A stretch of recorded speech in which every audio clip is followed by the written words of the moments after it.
can we formulate our dream and how can we bring it to fruition? We all know the catastrophic events that occurred in Liberia. Many blame it on the Constitution. Some say the Constitution did not properly address many needs and many situations of the Liberian people. Others said no. The Constitution is not the problem. We Liberians are the problem. And so you have the debate that came from both sides of the fence. Despite all that,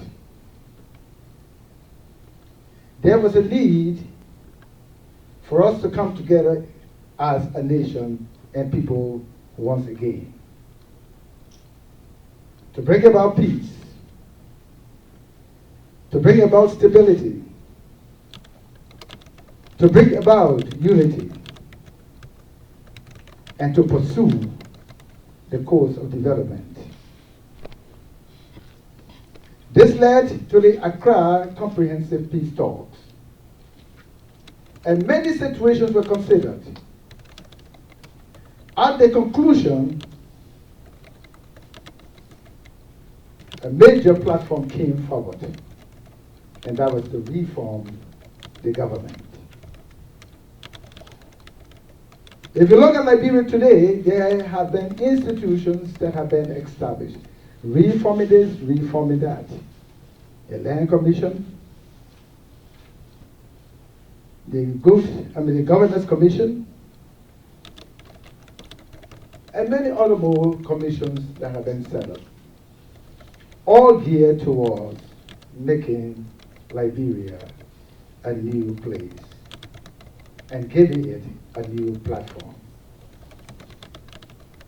At the Accra Comprehensive Peace Talk, it was agreed that if we have gone through all of the reforms, of course, many will have constitutional implications.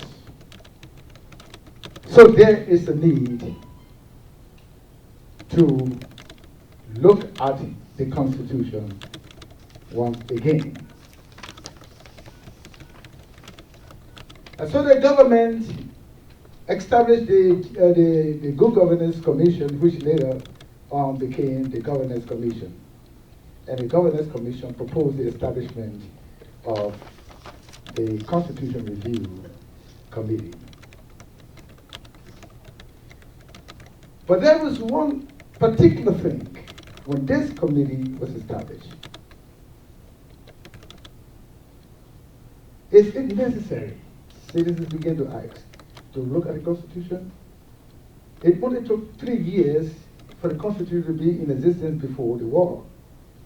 Has it been really tested?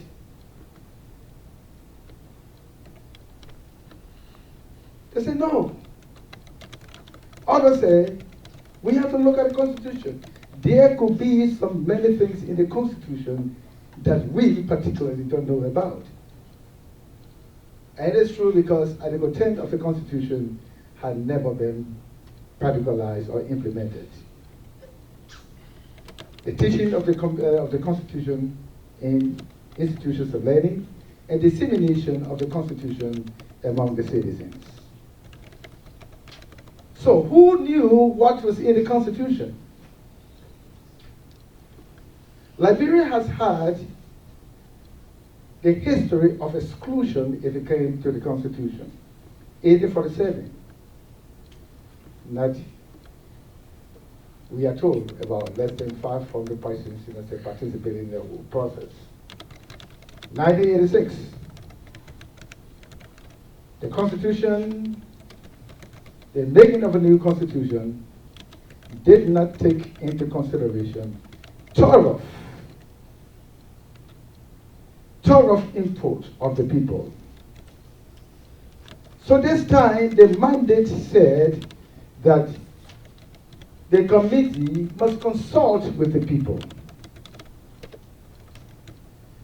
The committee thought it prudent to begin with a clean slate, not documenting anything to say, well, we are documented these, we think these are the problems, and we are taking them to the people. But rather, the committee decided that the people must be consulted. They must generate the issues.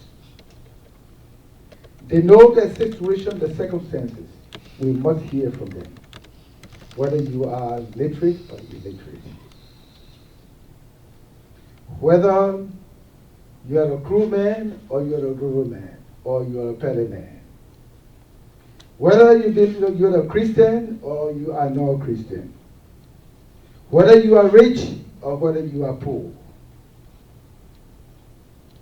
The committee decided that there must be participation and there must be inclusivity.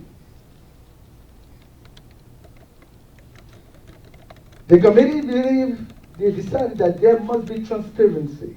The people must decide what needs to be changed in the Constitution, because the Constitution affects them.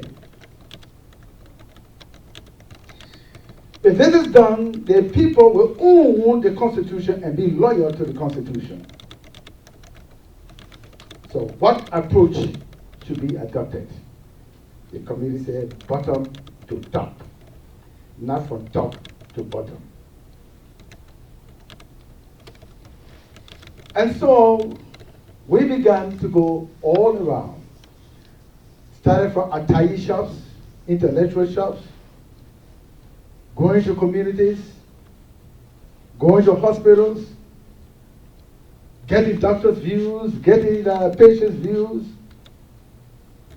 going to the schools, getting students' views, going to traditional leaders, getting their views, civil society, getting their views, political parties, getting their views,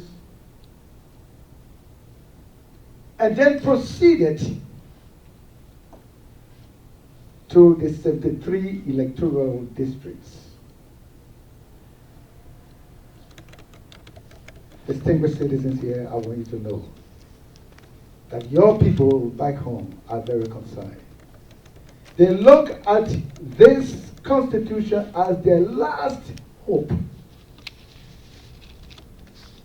Their last hope, and that is why we are not playing with this process.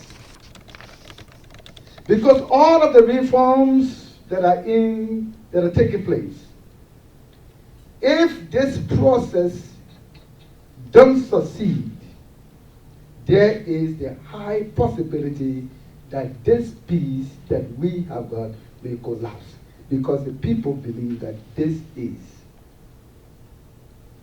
their only hope. And I believe also, we believe it is your hope also, because there are concerns that you have.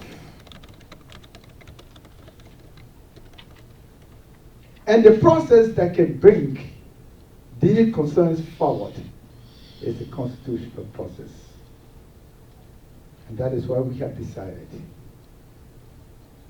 that though we have completed all around, it is prudent, it is necessary, it is mandatory, it is compelling to come to our people in the diaspora. The committee went to Ghana, met Liberians, and decided to come to meet with you all. This is not an event, it is a process. The process begins with you here, and we expect that the process will go to your people. So wherever we went, we left suggestion forms. And these suggestion forms are filled in and sent to us. The proposals that are contained in the suggestion forms are going to be looked at and will form part of the review process. So the objective and purpose of this constitutional review is for all of us to look together, know what we want, and make efforts to make Liberia a great nation that people will be compelled to go to, and not we always leaving to go to other countries, searching for opportunities and searching for development. I want to thank you for this time. I will not go far because the commissioners here, they will elaborate more on it. Thank you very much. Thank you. Thank you very much, Mr. Lynn. He has given us a good background to our constitution-making processes in Liberia in terms of understanding where we are historically in past constitution, and in terms of getting us to understand and appreciate where we're going forward with this new constitution-making process and how that process is significantly different from the way constitutions were done in Liberia in the past. I will now invite Madam Amelia Ward to talk to us about the mandate of the Constitutional Review Committee and the guiding principles for the entire constitution-making process. Let me say good afternoon, or good evening. It's evening already.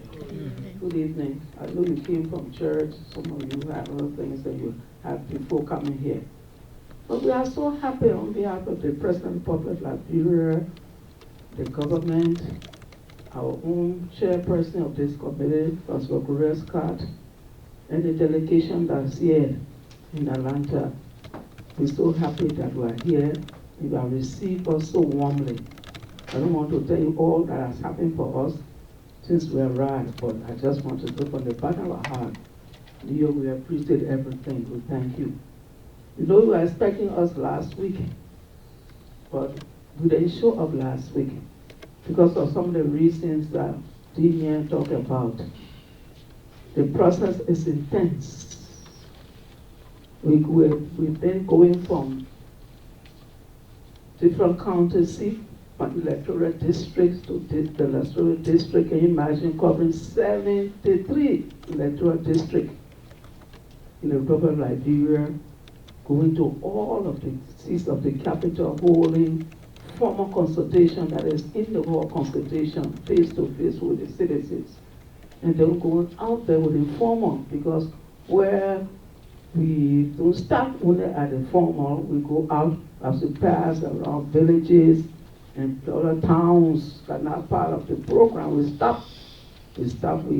brief them briefly on what this whole process is about, and then we distribute the constitution, distribute the fact sheet, suggestion sheet. I think some of you have seen the suggestion sheet. Because if you not in the hall, or you didn't manage to capture your own views, you can state your suggestion, what we call the suggestion sheets. And I think if you haven't received them, you'll receive them today.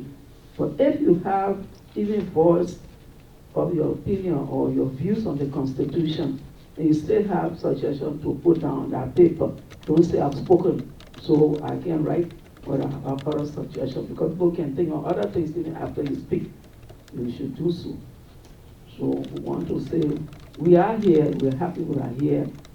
The process with the visa, I went on out of town to this different district, we came back.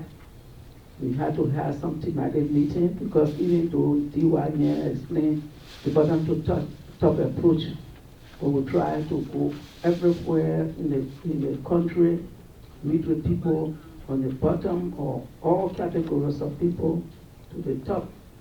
We had to do the thematic group, so certain group of people cannot be left out. And then that takes time. So by the time we came down to send the passport to the U.S. Embassy through Foreign Affairs, you know, the embassy, it takes some time to go through processes before they issue visa. By the time we got our visa, it was a bit late, so we couldn't even go to Europe. we decided to cancel the European trip because if you look at the population of Liberians, we have more Liberians in the United States than even Europe. But then we had this outcry even from Australia. Australia said, what do you think about Liberians? We have more than 6,000 Liberians in Australia. Why exclude us? Canada, calling Canada. Liberians are crying there. We want you there. Why only the United States? But first, the time and the resources, we don't have to go to all of these areas. So what we said, we could not leave the United States out. We've gone through the 73 electoral districts. We got the views. We could have said, well, I think we got enough views, but it will not be the views that will capture the views of our citizens everywhere. So this is why we are here. And I thank all of you are taking out that time to come, to add your voice, to say what you got to say. Because for us, we view the Constitution as your life. Our lives is your life. Even the Constitution today, whatever you amend or whatever new revised Constitution will come away. Some of us are on our way out. But this Constitution will be for future generation to come. If you work it in a way that we all own it, it's a Constitution that will live the life of Liberians to improve their life tomorrow. Future generation will say, but we have a good Constitution. Why should we bother with the Constitution? It is our Constitution. So you see, this is a serious task that we have. So it was in, so we can now go to the establishment of the committee. It was in 2012 August, the president established a committee. The committee was to organize, lead, and manage a process to review the 1986 Constitution. When we were established, we were informed, and we took it very seriously because I think all of us have our integrity to protect. And for me, I said, well, Lord, I don't know. There's so many persons in this country that who are being named to come on this committee. Why us? There's you that are entrusted over this responsibility. And I believe if we fail the Liberian people, we have failed God. This is how serious we take it. So we're named, we got an office, we didn't have an office, we got our letters, no office, no money to start with. We first some sort of assistance we got, lived there from government, and some assistance for UNDP. And I see Mr. Melvin Crawford in the room, because when we're looking for a team to work with, and the UNDP wanted to assist us in bringing in a national and international consultant to sit with us and see how we can put some documents together to guide the process. Because we needed some roadmap, we needed some work plan, we needed the timeline, we needed to look at options on how do we do this work that we can achieve, and quality work within a certain time frame. We had to come up with guiding principles and find documents that will guide us, planning process to guide us in the process. So when we advertised, Melvin won the bid as a national consultant, and we had an international consultant for Kenya. Peter. So you see, he's a witness to what I'm talking about. We didn't have space to meet him, so we had to look around for space, and Good Governance Commission, headed by Dr. Sawyer, gave us a little room. We all had to squeeze up in that room. And I know sometimes the conference room, they've been smiling because sometimes we're meeting, people that want to have their meetings, we have to leave. But we didn't give up. We persevered and we went through. And from that little space, Lord has helped us to come to where we are today. So the name, those that were named as member of the Constitution Review Committee are, we have Consul Gloria Scott as the chair of the team. She's a leader person. Then you have Dr. Edward Dunn, he's a member of the committee. Then you have, of course, the Reverend Dr. here of Ndarboloe. Jasper, we see as a member of the committee. We have Reverend Sandy is a member of the committee. And your humble servant, Brother Amelia Ward. You have two teams now in the United States. We are here, and we'll be able to call Minnesota. We're here now in Atlanta, and they are in Philadelphia and Maryland. Yesterday we were having a meeting, our meeting in Minnesota. They were having that meeting concurrently in Philadelphia. And we're holding our meeting today. They should be in Maryland holding their meetings also. So we had to divide the team into two teams. Then we look at the mandate.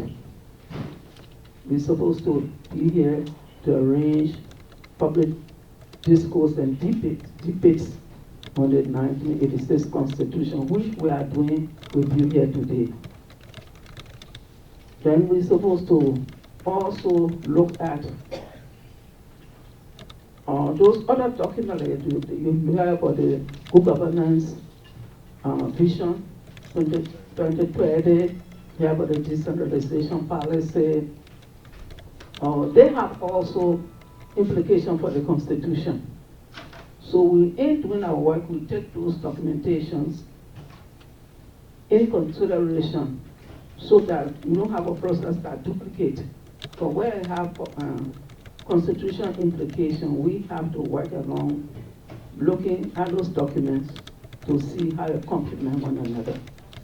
So this is why, in addition to us, you have Dr. Emma Sawyer, he's ex officio, the GC, on the Constitution Review Committee. And then you have the law reform committees that are looking at different laws, trying to reform the different laws. It also has implication for the Constitution. So we have a legal person, Councilor Bagbo, who's heading that committee, who's also an ex officio of the committee. And we all work very closely, supporting one another to carry on this work. So we have the 6 members, but 2 ex officio members. And of course, we have to look at the Constitution without limitation, looking at the tenure of the president. We look at also the tenure of the vice president, the tenure of the judges, the associate justice, the legislators. We have to look at their tenure to decide whether they need amendment to them or not. They need to be changed. Are the tenure too short? They need to be increased, or we need to decrease them. We will decide that today. So we had that mandate also to look at that aspect of the Constitution. And then also come up with all of these things and come up with some inputs that will take, finally, ensuring that the inputs of the Liberian people are there, so that at the end of the day, to go on what we have put forward in the Constitution. Then, of course, we have certain guiding principles. Inclusion is one. Because of inclusion, we are here today. As Lynn said, we went to the 70th electoral district. We had our meetings in Monrovia. We had our thematic meetings. And I can tell you, the people are really pleased about this great work. Before when we started, people on the fence, they said, oh, different things are happening here. What would they see from here? The Jack County, we don't hear nothing again. But as we went to the tire shops, went to different places, when we had our programs on radio, suggestion program, explaining about the Constitution, we have even our suggestion boxes all over Monrovia and other areas. Then you know we're serious. And as we continue, I can say almost every panel, you will not have 100%, but I think on the average, the Republic of Liberia, the people everywhere are on board. They own this process as their process. As far as they are concerned, nobody turning the clock back for this process. So when we told them we're coming here, they were very, very pleased that we were coming. So that you also to include your voices into what this new constitution should be. And to talk about inclusiveness, we don't want any group to be left out. So we have even the women that have been taken into consideration. They have the text, the women text is right in our office, CRC office. They are there because the women view must be captured. And the women have been meeting, the women had a big meeting as we're going to do the 550 draft. And they delivered to us a community, a communique on what they want to see for women in the Constitution. The Vice President here, we were talking informally just now, and she talked about that issue. I said, don't worry, my dear.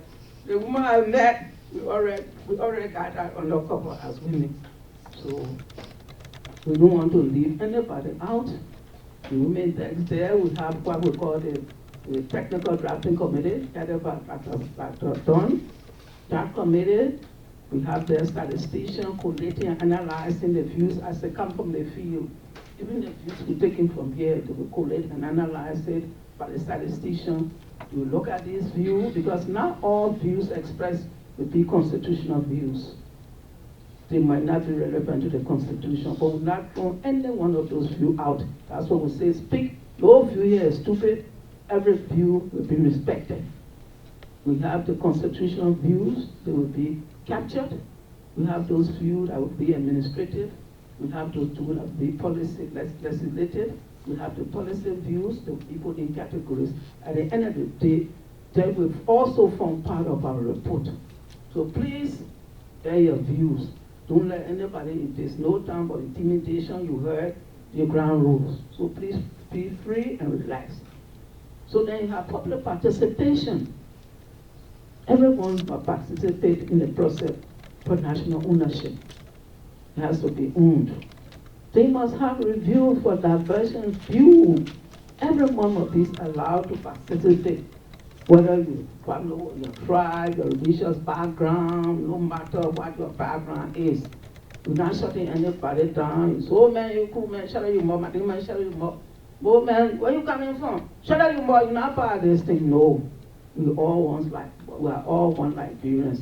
And the whole purpose of this thing is to carve a new Liberia, to reconcile, to bring us together as one people so that we can build a better Liberia, a better future for us tomorrow. You know, I go up to the Ghanaian example, and one day I want to see Liberia that way. The Ghanaians, I don't care what problem they have, they're not your business. You not like Ghanaians, they're not your business. When they come to the country, Ghana is the best. Ghana is the best. Tomorrow I want us to shout, Liberia, the voices must be higher than the Ghanaian voice. Liberia is the best. All Liberians must shout that. I always give Ghana as an example. We are the best. So this is an opportunity for us to make Liberia the best. So when it comes to constitution making, we cannot do it in anger. No. We cannot be angry and trying to prepare a constitution. We must be sober, we must be calm, we must be able to listen to one another, embrace one another, that will have a constitution that will represent us. Then there must be a conducive atmosphere who also has some attribution to what I've said here. You cannot be confused, angry, and vexed, and we say we're trying to make prepare a constitution here. I say we here we have a conducive atmosphere, everybody silent.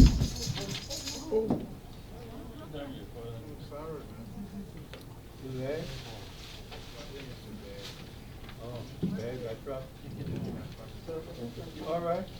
You okay? Okay, so I'm happy too for this conducive atmosphere.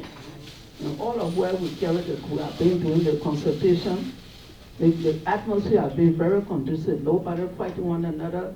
We go and lay down the ground rules. Everybody respect one another's rules. No view is stupid. And so it will be, and to prepare that the Constitution will have a conducive atmosphere. Then it must be transparent. Transparency is one of the guiding principles. Must be open to all the people. And the people must be informed. We must be informed of what we are doing. The process must be open so that they can buy into the process.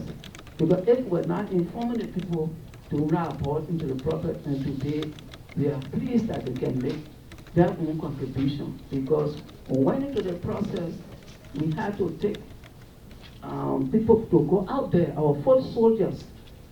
So we had to recruit what we call the focal points. The focal points, but we didn't just take them, so, oh, you my friends, so come, and you be our focal point, or you from Moria come. No, we had to advertise the position, we assist them from home mail. They have to train, and we went through the process, they applied, we selected those who qualified. And they go ahead of us to educate the people, create the awareness. We have the civil society organization working along with us through the Civil Society Council. Then you have the CSO, but also the CSO, and you also have our other people on the ground that are there that are doing the education. So by the time we get there, those people, the foot soldiers have done the job. The people are always already informed, but before they even see us, so they understand what we are there for, and it's easy for them to buy into it and go on with the process. So we also have, beside the women, we have the people living with disabilities. That's how they want to be called now. They came up with their own meeting. We met with them. They came up with their own position on what they want to be included in the Constitution. They are claiming their rights also. And they have an office in our office also sitting down there, and they are there as the drafting committee go on. They are right there sitting down, we give them a seat there to make sure they are included. So we don't want anybody excluded to say tomorrow, oh, you left us out. Their Constitution, everybody must buy into it. So by the end of the day, when we come to that national conference, it will be easy to vet and say, well, these are the views. The accountability, but people to be accountable according to our mandate to all Liberians, and good governance. And the final thing is ownership. Ownership is the final thing. We must own this Constitution. We must have to say, when we have it, we must say, well, we went, we spoke, our views were captured, we had a national conference, and you see that your views were captured in the national conference. We hope that you all will be able to come to the national conference to also have your views. We still have other thematic meetings that we want to go back and conclude. But when we had this thematic meeting, for instance, we met with NEC, National Election Commission, just to give you an example. And we had a group there from NEC, because NEC, the National Election Commission issued one of those that the people felt in Liberia, especially all over that we went. The National Election Commission cannot be the judge, cannot be the jury. You cannot have some problems or concerns during the election and they get the same people to make a decision. The people are saying no, have a separate body that will look into these problems that come up because of some fraud or some accusation during the election, and let that separate body come with us with some, let them handle that, and don't let NEC be able to handle. In fact, they say even the people that will be members of NEC, the president should not appoint those people directly. The president should allow an independent team. People should apply, be vetted, and that independent team that will have certain criteria before you can even be qualified to be a member of that team. We vet the people, and those who are qualified will be recommended to the president to be a member of the Election Commission. So, and you know, it's surprising that when we had that discussion with NEC, NEC had already realized that what the people were seeing in the field is a concern to them also. So you'd be surprised they own what those people were claiming as problem for them. And so they already have been putting NEC in the same place. So we're so pleased that NEC didn't argue. They said, no, we're doing this, no, we're not biased. No, they said, we recognize that we are taking steps, we have mechanisms to address them. So we have the background there. Then, of course, we had this organization group that were there. We had a land policy group, and those discussions were very, very active and motivating. Okay? So, let me say in short, these are the guiding principles. As we proceed, I will come in from time to time. Thank you.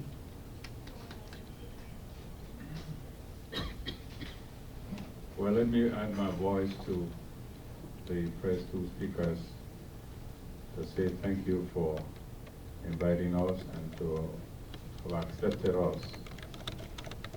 I want to say thank you for turning out.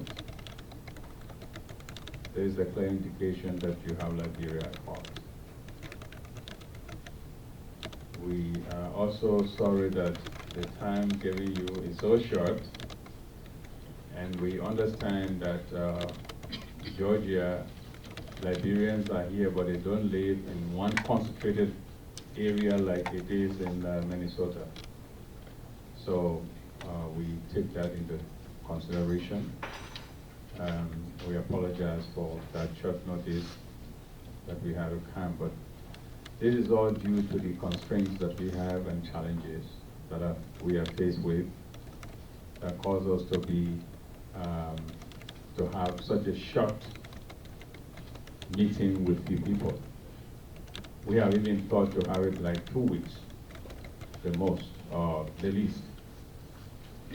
But we started, and we want to say thank you to our brother Crawford, who actually gave birth to CRC.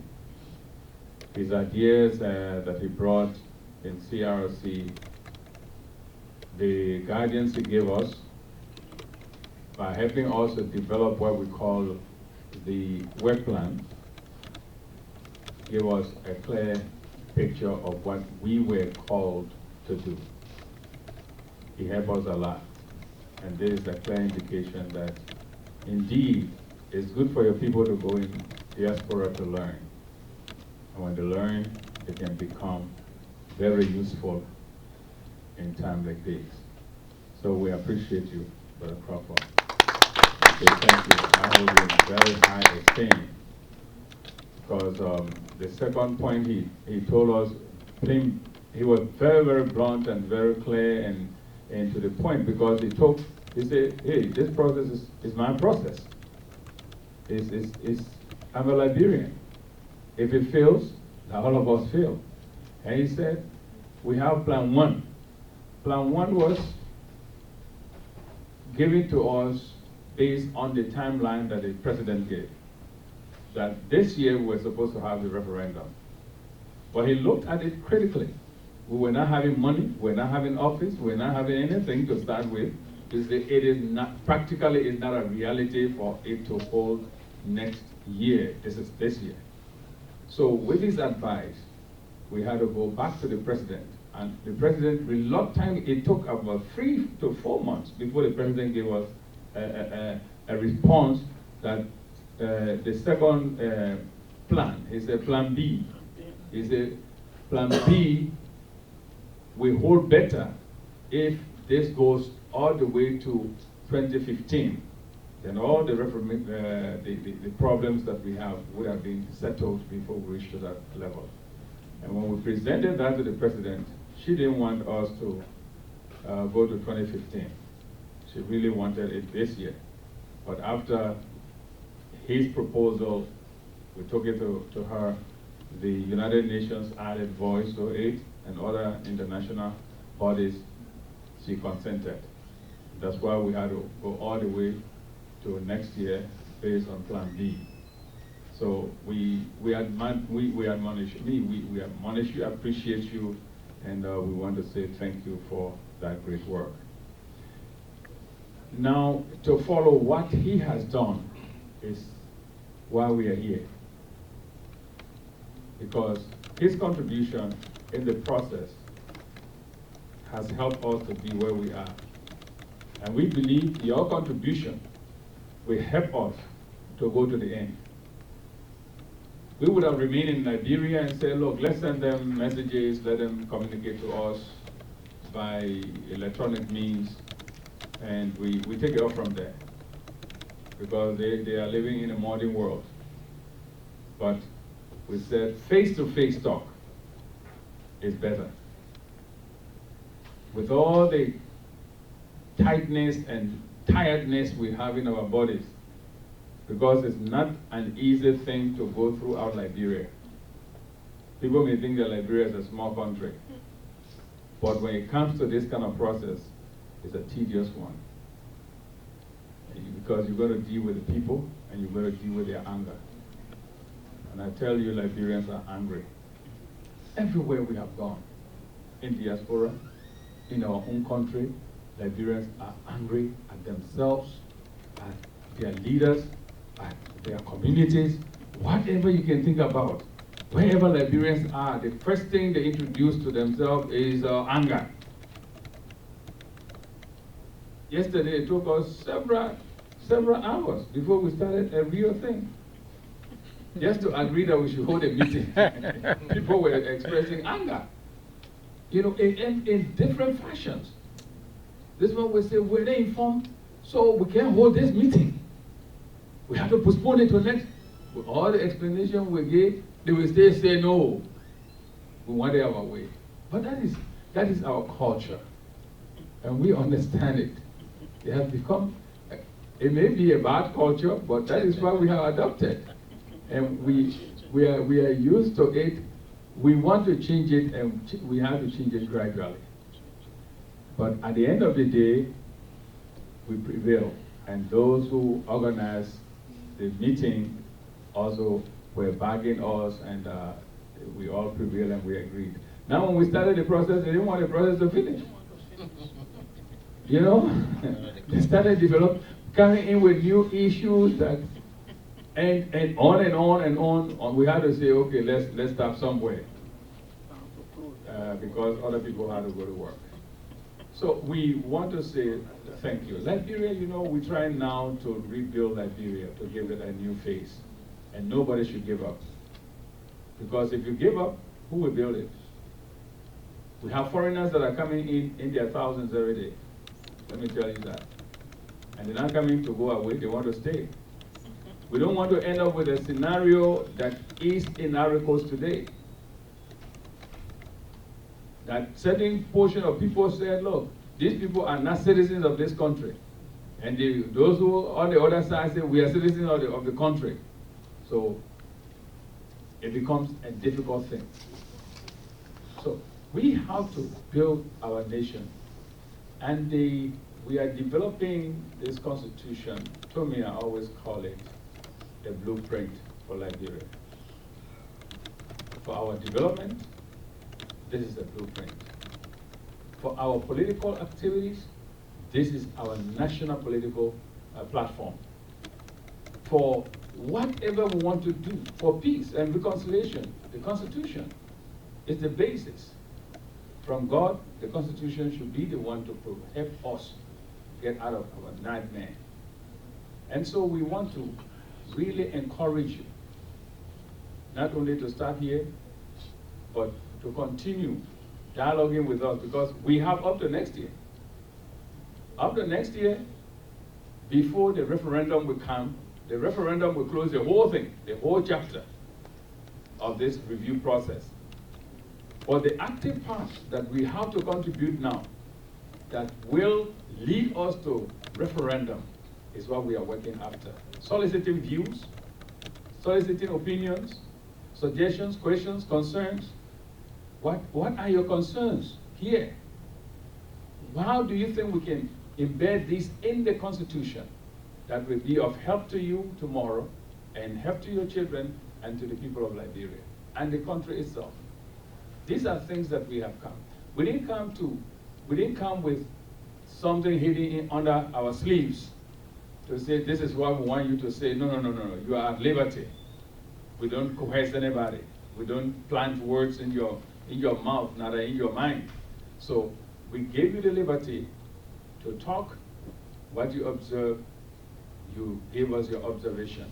If you have a suggestion, for example, for anything that you know is giving us a problem, what we need to do is you give us your problem, your suggestion, and reasons why you are suggesting, why you are giving that suggestion. Because that is what the Constitution says. When we come up with all the articles that we want to be amended, each article has to be explained why it is supposed to be amended. And during the period that it has to be in circulation in the country, not less than 12 months, it should be written in official gazette, and all of those reasons must be tabulated in the gazette. To say, for example, we want dual citizenship. The Liberian people, we are asking you to help that we have dual citizenship. Why? Pop, pop, pop, pop, pop, pop, pop, pop, pop. If you have 2, 3, 4, 5, 6, 10 reasons, you give those reasons. Those are the reasons that are going to go out to the Liberian people to be convinced, so that when the referendum comes for voting, they will be able to vote with clear minds. And this is the reason we are here. So the debate is open, but it's not a debate that we argue one another. If you have your point, you give us your point and give us your reason. They may be bad, they may be good. Just give them to us, write them down, and then we take note and go back and give them to the people. If we see that what you are saying is what the other people are saying, majority of the people, then it becomes an issue. That's what we have been doing. We build consensus on most of the issues. So we want to again say thank you, and want to say thank you to the Consul General that is here representing Liberia. We appreciate you welcoming us. Without any notice, let me just say so, you are here. You know, other people will say, I'm not informed, so I will not go there. That's sometimes our Liberian way too. We accept that. You know, but you came and you are part of this. We say we appreciate you. Thank you very much. And let me now give it back to you people. This is the time now for us to begin rolling on the Constitution. You have any concern, on the process or on the Constitution itself, you have any concern, raise the concern. If you have any question, you can raise the question.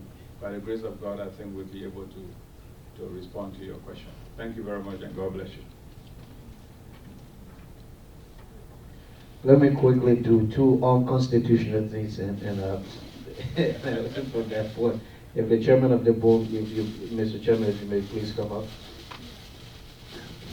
Before the chairman comes here, let me quickly advise that the programs and planning has a light refreshment in the back as to the protocol in getting food. I don't know, so she will announce.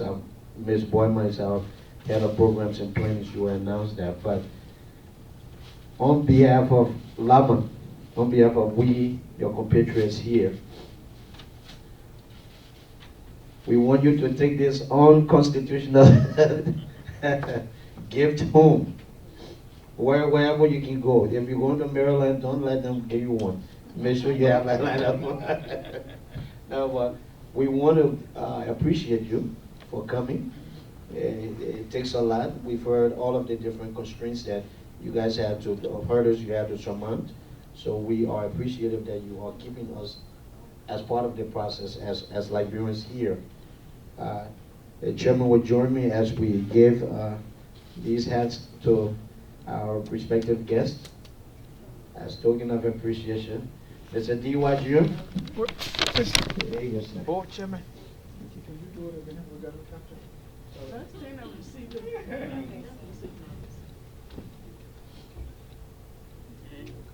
Yeah. You see that? Don't get one from Minnesota again. Just keep LAMA more, all right?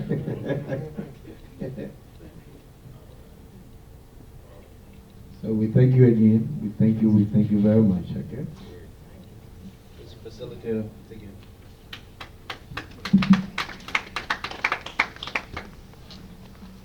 Okay, thank you so much for your introductory remarks and your comment and education on the entire constitution-making process in Liberia.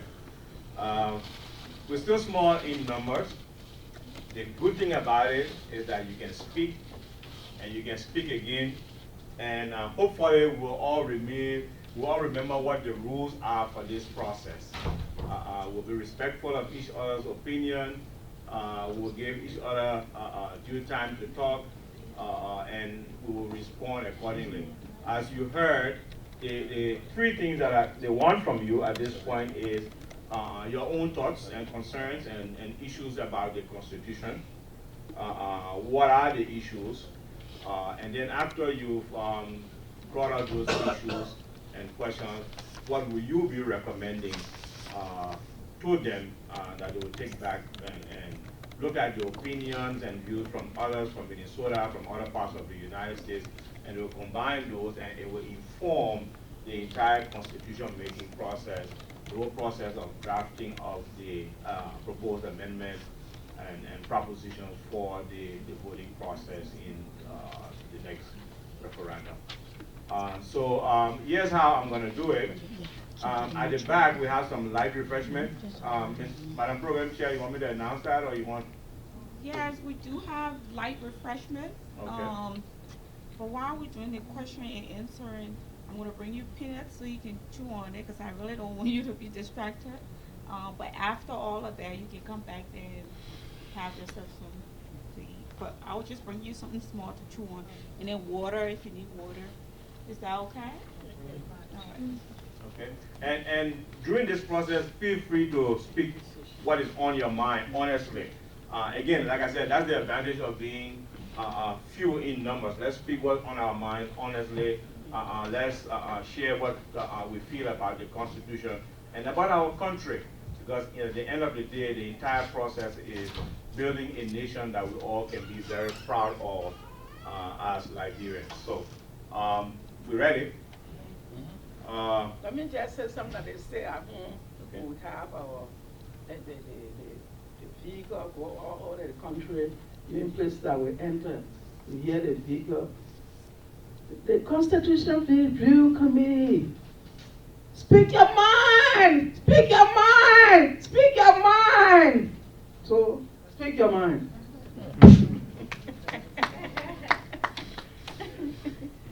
Okay, you wanted to go first? Yes, I want to go first. All right. No, the first thing is, say we give you all our views and suggestions. How are you going to? How can I be sure that this will be represented? What is the process? Are you going to say, okay, 10 persons say we want to change the presidential term limit so it's accepted, or what is going to be the process for this to be taken? That's my first thing I want to know. Okay, firstly, we have two approaches. The first approach is the personal views that you two have. Some are verbal, some are written. Those who can write, they write. Those who can speak, we record. And that's what we've been doing throughout Liberia. Then the third one is group consensus.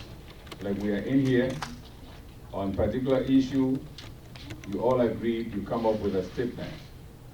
And that is a statement actually we are expecting, let me just say so, to carry back home so that we will say that Liberians in diaspora, this is their view on what this and this is. The political parties, we make the political parties as a group.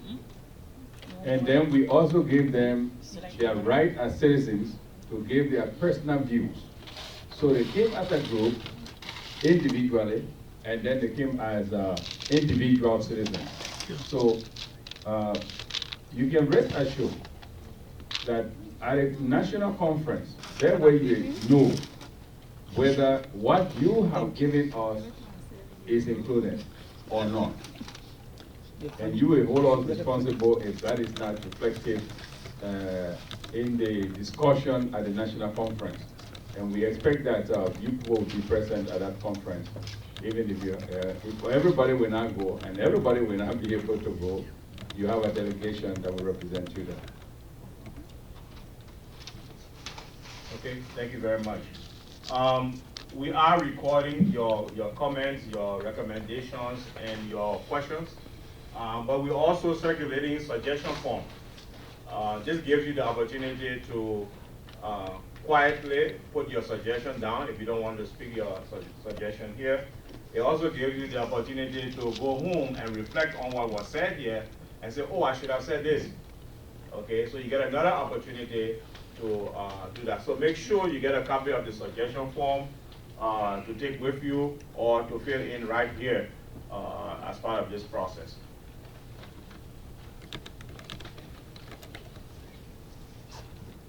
Hey, my name is Matthew. I have a few questions as far as the process. As I listened to you guys, there were key words that I kind of noted. One, you said there is a mandate. And when you say mandate, that must come from somebody. So is it the president that is mandating, okay, the Constitutional Review Board or committee to come and solicit our views and take it back to her? Or this is sort of a general consensus amongst Liberians that there must be, okay, a change to our Constitution? That's my first question.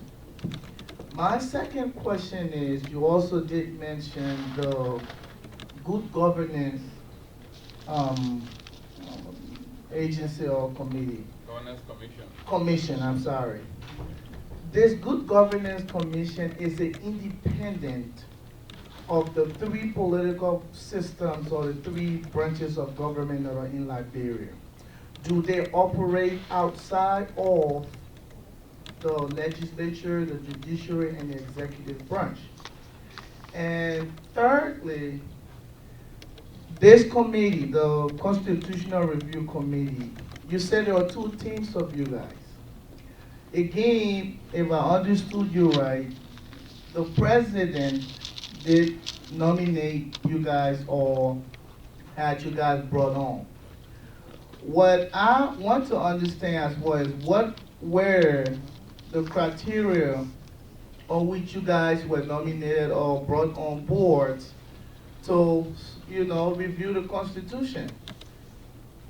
Because I think, again, for us to have a dialogue or for us to talk about the Constitution, we must have a full representation of Liberia, whether tribally, whether geographically. So I just want to know, how was this committee put together? Thank you. Maybe he can come in later. I think I made a presentation on the mandate. But before making the presentation on the mandate, I did mention the President of Bethel, Liberia appointed the 6-person committee and were given a mandate from the President.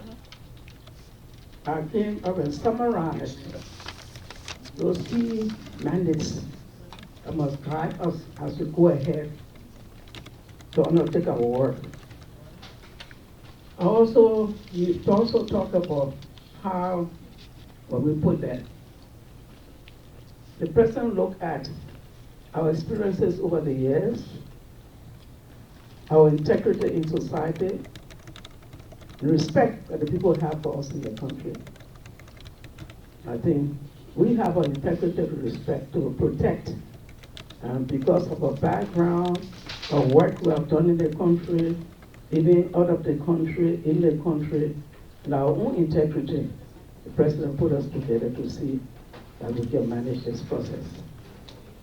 So this is what I have to say. He will add. Well, thank you very much for the question. I think it's an important question. Firstly, before we talk about how we were appointed, the basis upon which the need came for the review of the process, for the review of the Constitution. The idea of having the Constitution reviewed did not even emanate from the President. It emanated from what they call the Ghana Accord. Let me just call it so. The Ghana Peace Accord.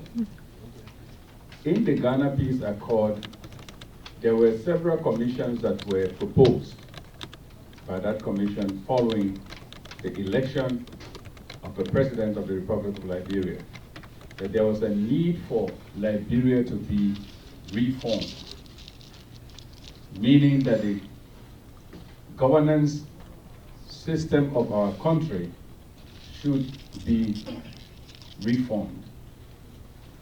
It was predicated on that the President and the legislators saw it fit and created by law the Governance Commission. And then the Governance Commission being created, names were nominated by the President and confirmed by the Senate. And after that was done, Governance Commission went ahead and did several works with respect to the reforming the system of our government. But all those had tied to the Constitution, because to answer the question of the system of government we have presently is the system that is called the Republican system, which the United States of America practices, meaning that it's a government that is organized based on 3 branches. The first branch is the branch that we call the legislature, which is responsible to make laws. The second branch is the executive, which is responsible to implement, execute the policies and laws that the legislators make, and then to protect the Constitution.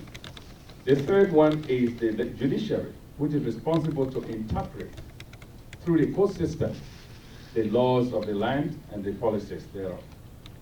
So with that system and democracy, with that form, not even a system, the form is Republican. The system is democratic. Democratic in the sense that it is the government by the people, for the people, and of the people. And normally we say, and with the people, and also in the people. So, based on the recommendations that came forth to the government for the reforming of the governance, it touched the Constitution.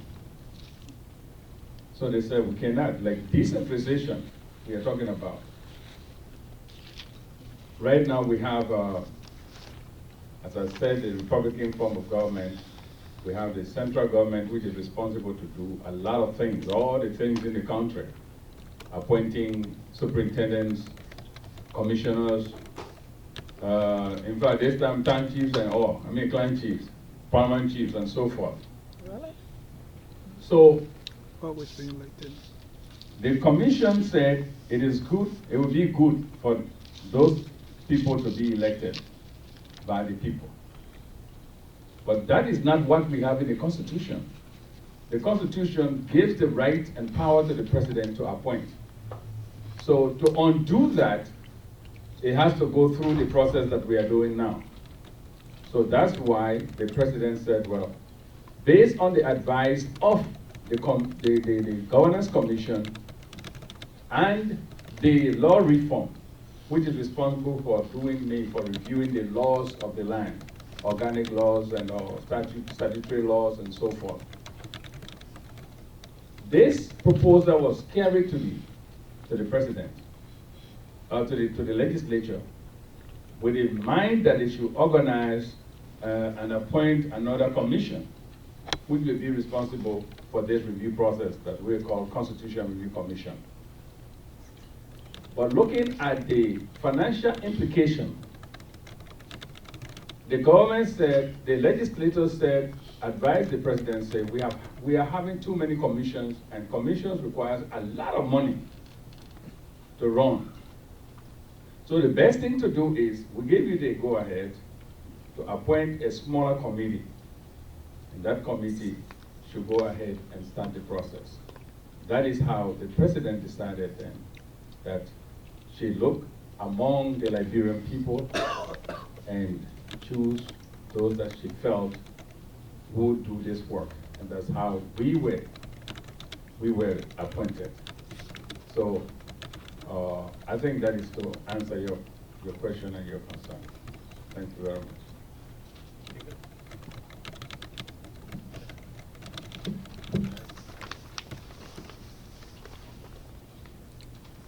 Thank you again. I have a couple of concerns and hopefully suggestions. And one of them is the issue of dual citizenship. For some of us came here not as a result of preference, but were forced into exile, clearly due to the war. And today, coming in as youngsters and having children and being family people and so forth, we will highly appreciate were you to please take into consideration the view of us. We've tried to espouse this view into the Capitol. Beulah has taken our honorable work. He has been there many times. And we've given more politics than substance to this argument. It is my hope that this time around, we don't give platitudes anymore, rather look at this stuff for the substance it is, because when Liberia was fully in doldrums, those of us that here sent remittances that kept most of our compatriots afloat, the country by and large. So it seems almost unfair that we all share in the sacrifice, and when it's time for us to be fully citizens of our country, Leo Mulbah will have to go justify why he's Leo Mulbah. And you can't come from Bonkandi with Mulbah and you have to justify why Mulbah in Liberia. But such is the case that some of us find ourselves in. The next thing that was a proposal that I hope, a suggestion that I hope that can be incorporated into your writings from here. Next issue,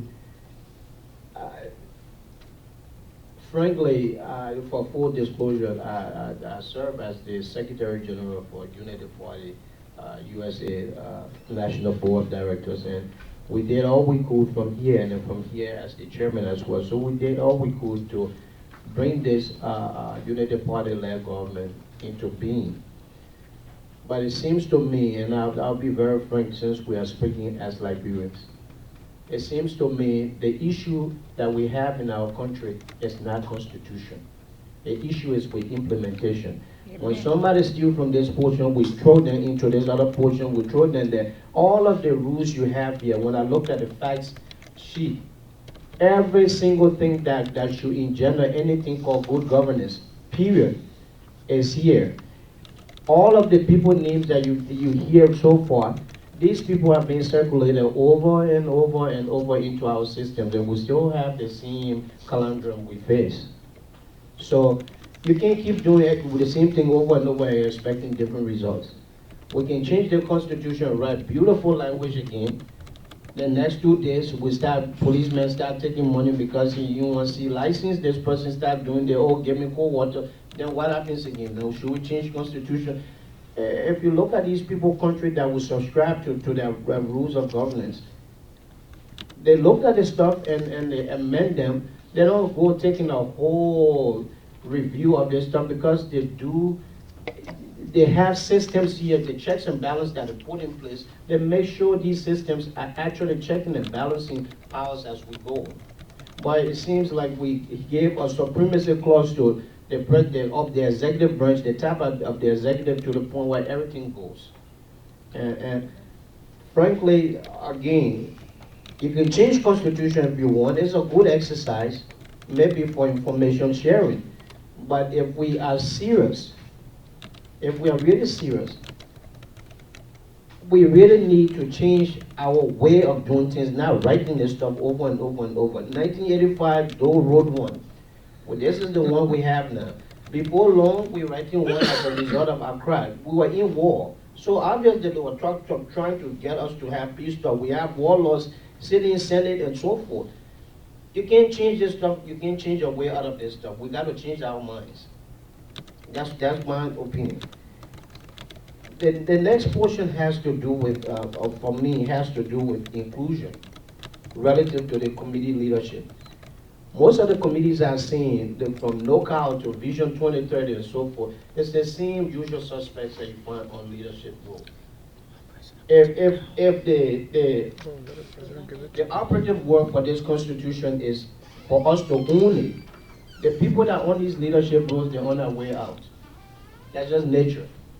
It has to be Leo or somebody younger than Leo holding on to this stuff because they have much time to play around with this stuff, because most of the people that are in their 60s and 70s, like Dr. Sawyer, Dr. Dunn, all of these people don't have much time, God forbid, but just naturally, these people are not going to be around 40, 50 more years again. So owning this stuff in the truest sense that we are talking, they're really not owning these things. It's us that will inherit the same ideas again, because the same ideas here are the same ideas that are in the 1986 stuff. The same thing we're working with. Very few changes. Very few changes. Basically, the hardest thing that we're playing with in this constitution has to do with two things: the term limits and the dual citizenship. Those are the things that we didn't have in the 1986 well enough, because most of us were not living Liberia. So we didn't have the issue with dual citizenship. But the same usual suspects are here, and we need to give consideration to bringing young minds, young talents into this stuff. We can't be afraid of change. If we really want to change, get some of these minds in that going to law school, from here, policy schools and so forth. They can crop up and coming out there and writing these different policies and so forth. Get them employed. Get them there to change this stuff. You can't have Dr. Sawyer. I don't mean to pick on him, but I see him floating all through all these different committees. This was a person that was interim president. We didn't change any of these things. We still got the same corruption. So changing the rules here again, I don't see how much of a corruption is going to change. And lastly, for me, the term limits with the executive and all three forms of government, frankly, we passed, by the time this stuff goes to referendum, we have almost been at 10 years post-war, since President got elected in 2005. We're not dealing with a war syndrome anymore. If you're a warlord, you've got enough money now, enough power now to calm down. We need to change this stuff down to the point where people don't start taking these things for career, in the sense that they gotta be here for life. Yeah. We need better ideas to come here. And lastly, if we are serious with getting us, the diaspora component, to be active participants in the way forward, the clarion call that our nation will call on us to do, we have to be very serious in making sure that the diaspora folks are at the seat of this table. You can't come one day and you have a few hours meeting with us and you go write something on our behalf for our country, and we all deal with the consequences years long after everybody's dead and gone. We got to sit down there. If we're going to own this stuff, there has to be a situative attitude from the leadership of these committees and the president, that everybody must be fully represented. As much as your task with us today is highly appreciated by me, I believe it's a small screen to a much bigger problem. That is, this is a facade. We need to be a whole lot more serious about this. I'll be dead and gone. When I came into this country, I was a teenager. Now I'm a grown man, head of a community, got children. The same constitution and bad attitudes that got us into war that forced me here. It's the same ideas again we're playing with. We come out here 1 minute and we do this stuff. You people are doing your best based on your mandate. But when you leave from here, at least from Leo Mulbah's standpoint, I said this stuff in private on the phone many times, and I get frustrated with this stuff. We have got to be serious in making sure that the diaspora people are consistently, if they're, just say Melvin Crawford, He came in from the diaspora and he brought in brilliant ideas from which you guys are formed. That's what diaspora thinking. You're seeing a lot of development here, planning and development and all of these things you're seeing here. He ensured that this stuff had to change because he could own it. This guy's going to be around for 30, 40 more years, so he wants to own this stuff. Finally, with this decentralization aspect of our country, it's my hope, and fervent hope as such, that if we are serious again to really start moving things forward, this constitution has to be such that the powers to the executive, the head of the executive, we have to curb on them somewhat. The superintendents of every county should be elected by the different, by the constituents of that county, the citizens of that county. As such, that person is not beholden to a president, Right. but to the county, to the citizens of that county. Yeah. I'm hoping that we have more dialogues months to come here after that. My suggestions. Thank you, Mr. Mulbah. I think what you're saying is very correct. Respect to the question of, the thing is not a problem with the Constitution per se. It's the issue of implementation. This is some thing that we've been faced with over the years. The question of having all these beautiful blueprints, but having them implemented. We all recognize that as Liberians. So we took that in consideration. We have, Ndarboloe said we went to Ghana. We didn't only go to Ghana to meet the Liberians there. We also went there to learn from them, the experiences. What they did with respect to prepare their own constitution. Went to Kenya. Kenya also has a constitution that was recently done. Went there also. And what we learned from there is they put a mechanism to ensure the check and balance were put in place to ensure that this time what was in that constitution was implemented. So we said, well, we hope we have gone there before to look at the experiences before we started our work. By now we didn't think we were late because we can still try to see how we can enhance our own work by learning from their experiences, especially those good things that help to move their process power and ensure check and balance. It can still be incorporated in what we have. We have as a new amendment constitution. Now, the committee has been put together, and we said it is you that will be making this constitution. We also mentioned inclusiveness, and we also mentioned good governance, and Ndarboloe gave a background how these different entities came into being. Okay.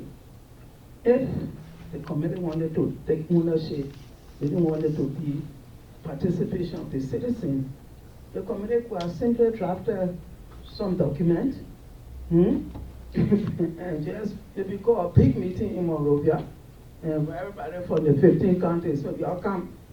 There's a committee that has been put in place. This is what we have. What y'all say? Well, left it right there. And everybody was silent, clap, tap it, you hear the news or send it to the legislature. They put a stamp there. And everybody will have all that record of new constitution.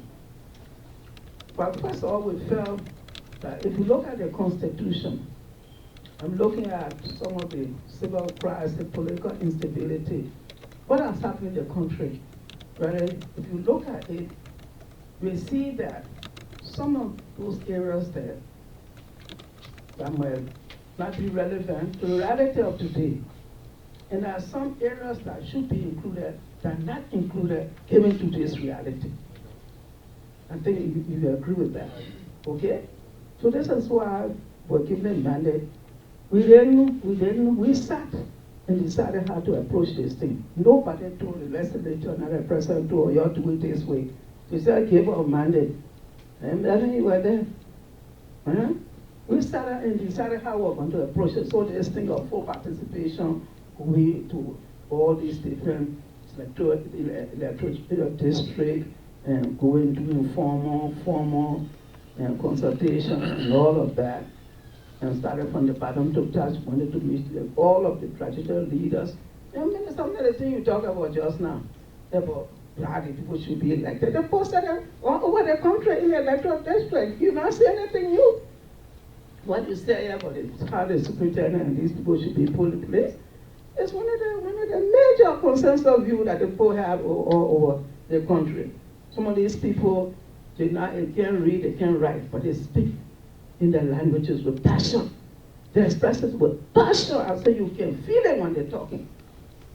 With wisdom, they're talking about it. And even this whole question of the tenure, they talk about it.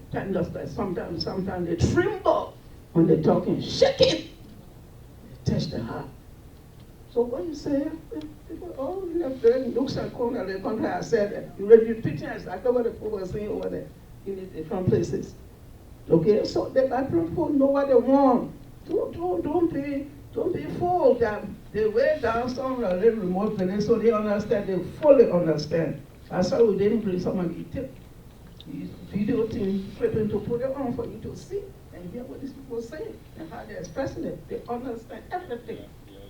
You know, everything. More than what we think. Mm-hmm. So everything you said here, the people said it already. And that will be the consensus. But if you go here, you go over there, and people keep saying the same thing, it's a consensus issue right there. And you show this is something that all the people like want to go in the Constitution. So that is, even when we had a meeting, we had the drafting committee, so as the technical drafting committee, as the few come in, they take it, analyze the lawyers, they're all there, and even though we don't want all of these good views to be lost, because some of them, as I said, will be constitutional. All this will be captured according to the era in which they fall. That report will be the final report, but the Constitutional Review Committee, those constitutional issues will be captured in the Constitution, but not everything people say is constitutional. It could be the statute, it could be policy, but it still be captured in those laws and things that are not necessarily constitutional. So we agree with you, but the question is, you are the people that are speaking. It's not the committee. The committee not saying anything. You're saying everything. So now the committee said now there to say, oh, we want citizenship. We want to do a citizenship and why. We want to then right and why. We're not saying anything about that. So that's what we came and said. You speak, you will tell us. It's recorded, it's written down, we have the form, we have different channels on which we make sure these people are collected. We couldn't bring all these things to come show to you all to see what we've been doing. That's why they complex themselves. So please rest assured, that's not us. We said from the beginning, tomorrow will be long gone. And you might be gone because it's your children. That the Constitution is for. So 15 years or 20 years from now, if we come up with a Constitution that meets the expectation of the people and generation to come, we'll have a prosperous Liberia that respect the views of all, that will have check and balance on some of these things that are happening. And we came a few days here, we're in Ghana before we came here. What were we doing there? All these views that came in, the drafting committee already have, from the views now, they have come to the what we call these most critical views. They have captured it already. Okay? Then the thematic group, the women, all these people giving their view. Also, I told you the next meeting, people were there. I mean, each one was excited. The Liberians are happy. They're so pleased that they say, for the first time, people asking them what you say. Say right now, oh, we just here happy, but you come to tell, we must tell you, and what we say will be there. They're pleased about that. Very pleased. They're not even asking, are you the one they put there? No, no, no, no. Because they are pleased that they are the ones seeing it. We're not doing it, we're not seeing it, we're not writing, and we have not written one word before we went up. We didn't even ask that. We had a sheet of paper that would come in the office to say, I think that should be your no. We're going out there. So it's you that are speaking, you that will be captured, not us. Will be captured nowhere except to sign it in or say we were the committee that were put together. So I just want to explain this, that it is for you, not for us. And allay your fears, because right now we have already put in a mechanism, one recommendation is something, because this time they're thinking of how about implementation. Even those things that you mentioned, Article 10 in the Constitution, partition the Constitution. We already started with the Ministry of Education, already we have a memorandum of understanding to make sure, even before you pass this Constitution, because already in the one, they started teaching this Constitution in the school and gave it the kind of, we have signed the memorandum, we started the work already before we even finished the Constitutional review thing. So those things that are there that were not our torment, we've already taken action with the relevant entities or institutions to see begin to happen before all of this. So I just want to allay your fears as I pass the mic over, that everything you said is true, we understand. We take into consideration all of those concerns. And your people out there, way down in the remote areas, they're expressing the same views. Okay? Thank you.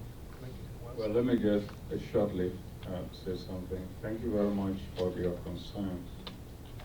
You know, as I said from the beginning, we are building a new nation.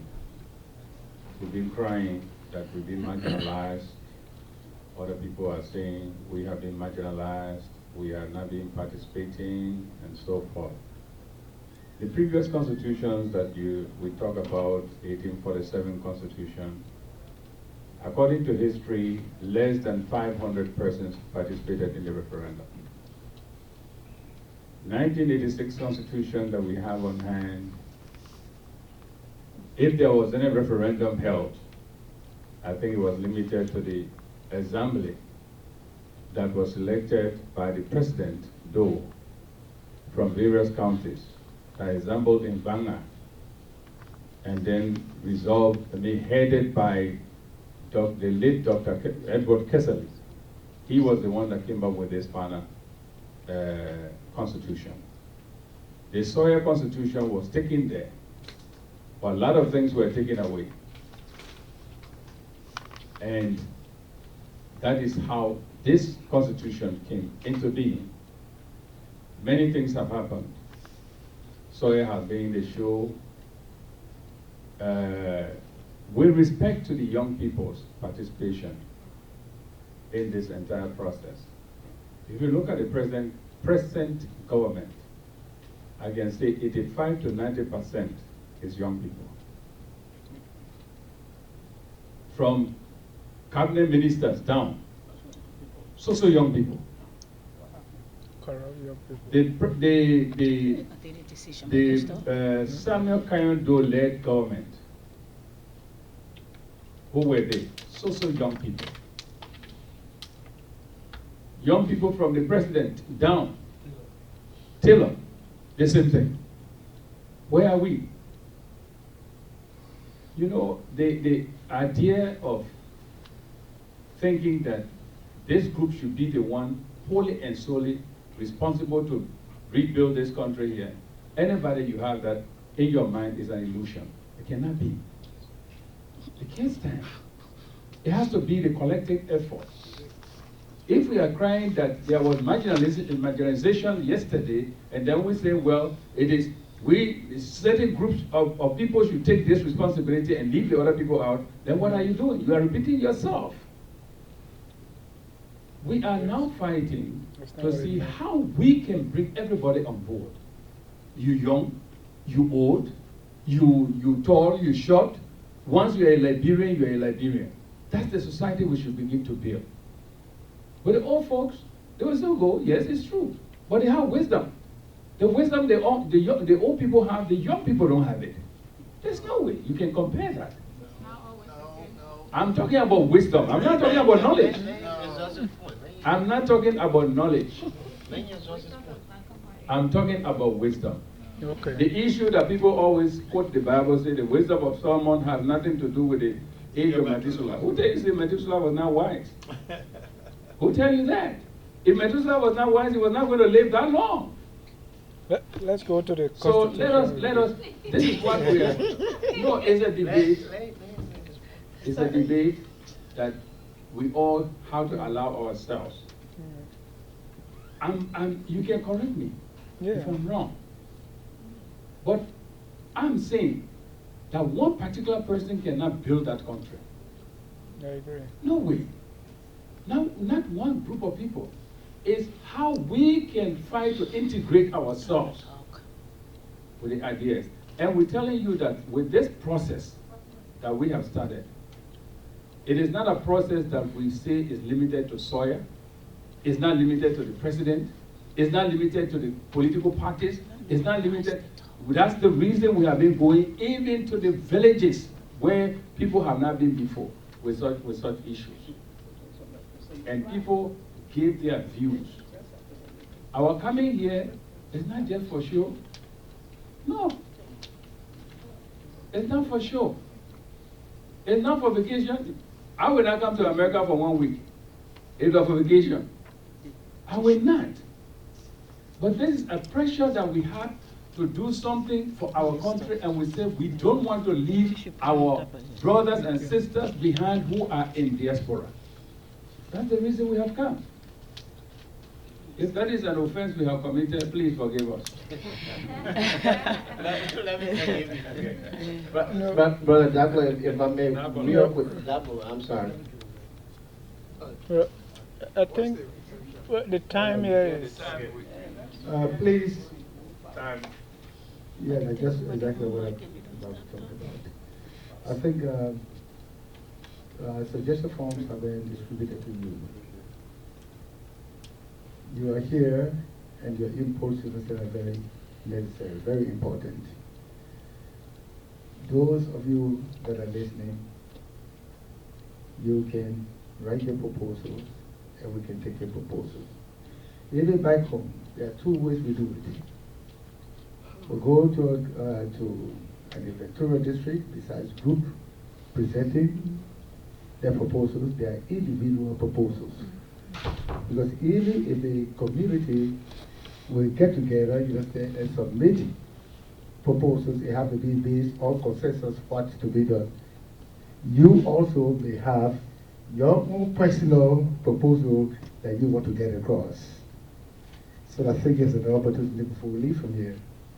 The suggestion forms that have been distributed, it is our hope that you will write your proposals that we can carry them. And for the community, you can have the community meeting, we'll leave in suggestion forms here. Whatever the community have decided on, the proposals they have, you can communicate that to us through our email. We'll receive the communication and will form part of what will be looked at. Thank you. Okay. I'm going to go in the order of the hands that I have seen, and Reverend Harris had his hand up quite some time ago. Again, I say the advantage of us being few in number is that you can speak your mind freely. If you have another thought after that, you can speak again. And we're going to treat each comment, remark, every issue respectfully. I'd like to take this time to thank each of you for coming and your sacrifices for your country. I've been following this matter of the Constitution with keen interest, and I got a little lazy. I think just not put a little bit too much down. So if I don't get to all of them, I would like to find a way. You mentioned something about the email, but do you have a website that you will use? Do you have that available on the sheet, or where we can get that? You can download things, or you can go in and put something in. You have that available? So that would make it easy. If I don't get to all my concerns, yeah. And so from what I understand, you would take this and put it in a database, like, and then rank it, and based on the number of times the thing was said, that shows the popularity. Is that how it's done, or somebody just done a wacky? I mean, like example, so all the comments you get from Minnesota, from here, somebody put it in database and had the computer to rank it and say, well, the same word were used so many times, so they must be important. How is that kind of consensus done to really make sure that it is done in a way that you get the same theme or word or something that you use so many times? That way it can be clearly said that maybe this word, education or corruption being used so many times, so there must be a concern. How do you do that? I'll be interested to hear that. Now, one of the things is that in order for democracy to work, it's based on education. Thank you. And I think our problem that we have all along, even from back to 18-something, the people that left from here, they were only educated people.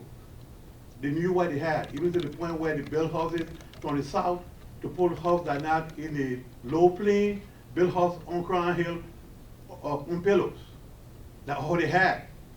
You know, so you only had a few people that had education who could do administrative kind of work. The indigent people did not have that skill because they were educated in a different form. So education will be very important. And I just came from Liberia in the first part of April, and I was there for about 2 weeks.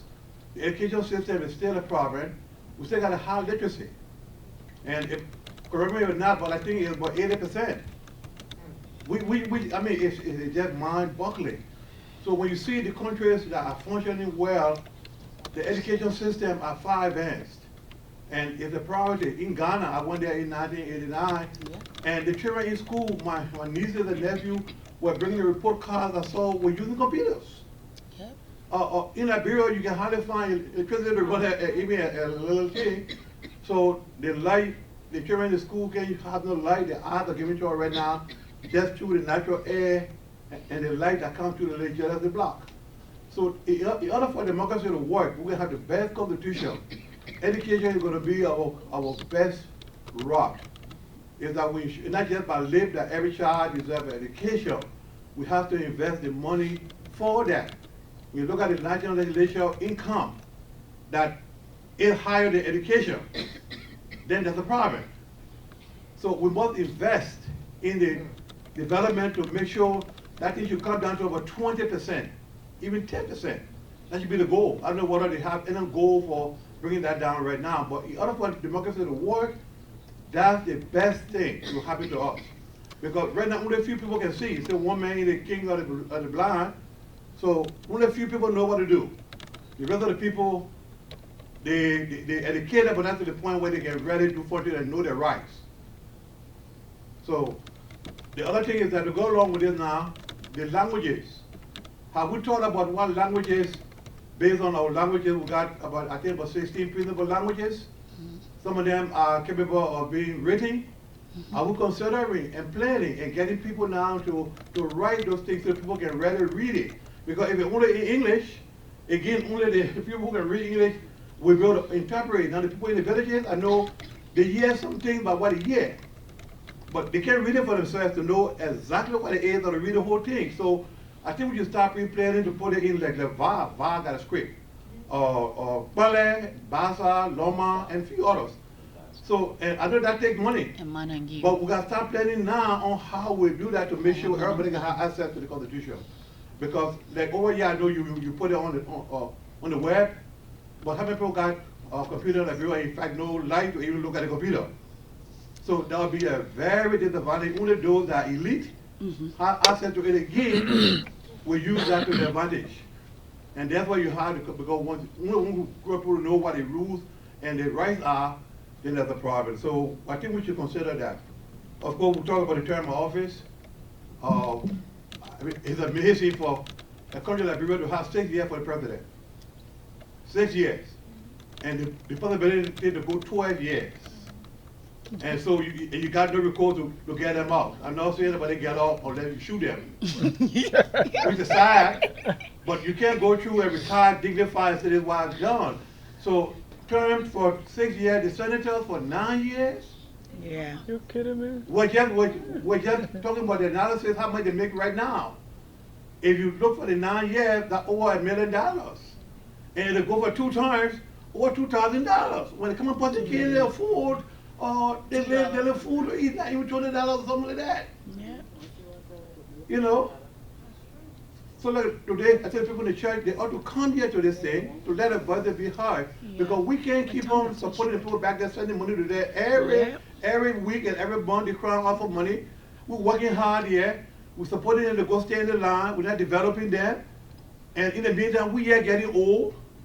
And we keep sending, you reach the point where you get late or you get old. What you do, they put you in the nursing home. And they're all there now. The money you send, they do nothing with it. And we got resources here that can be done. So we got to change this paradigm. You know, and I thought it would be here today.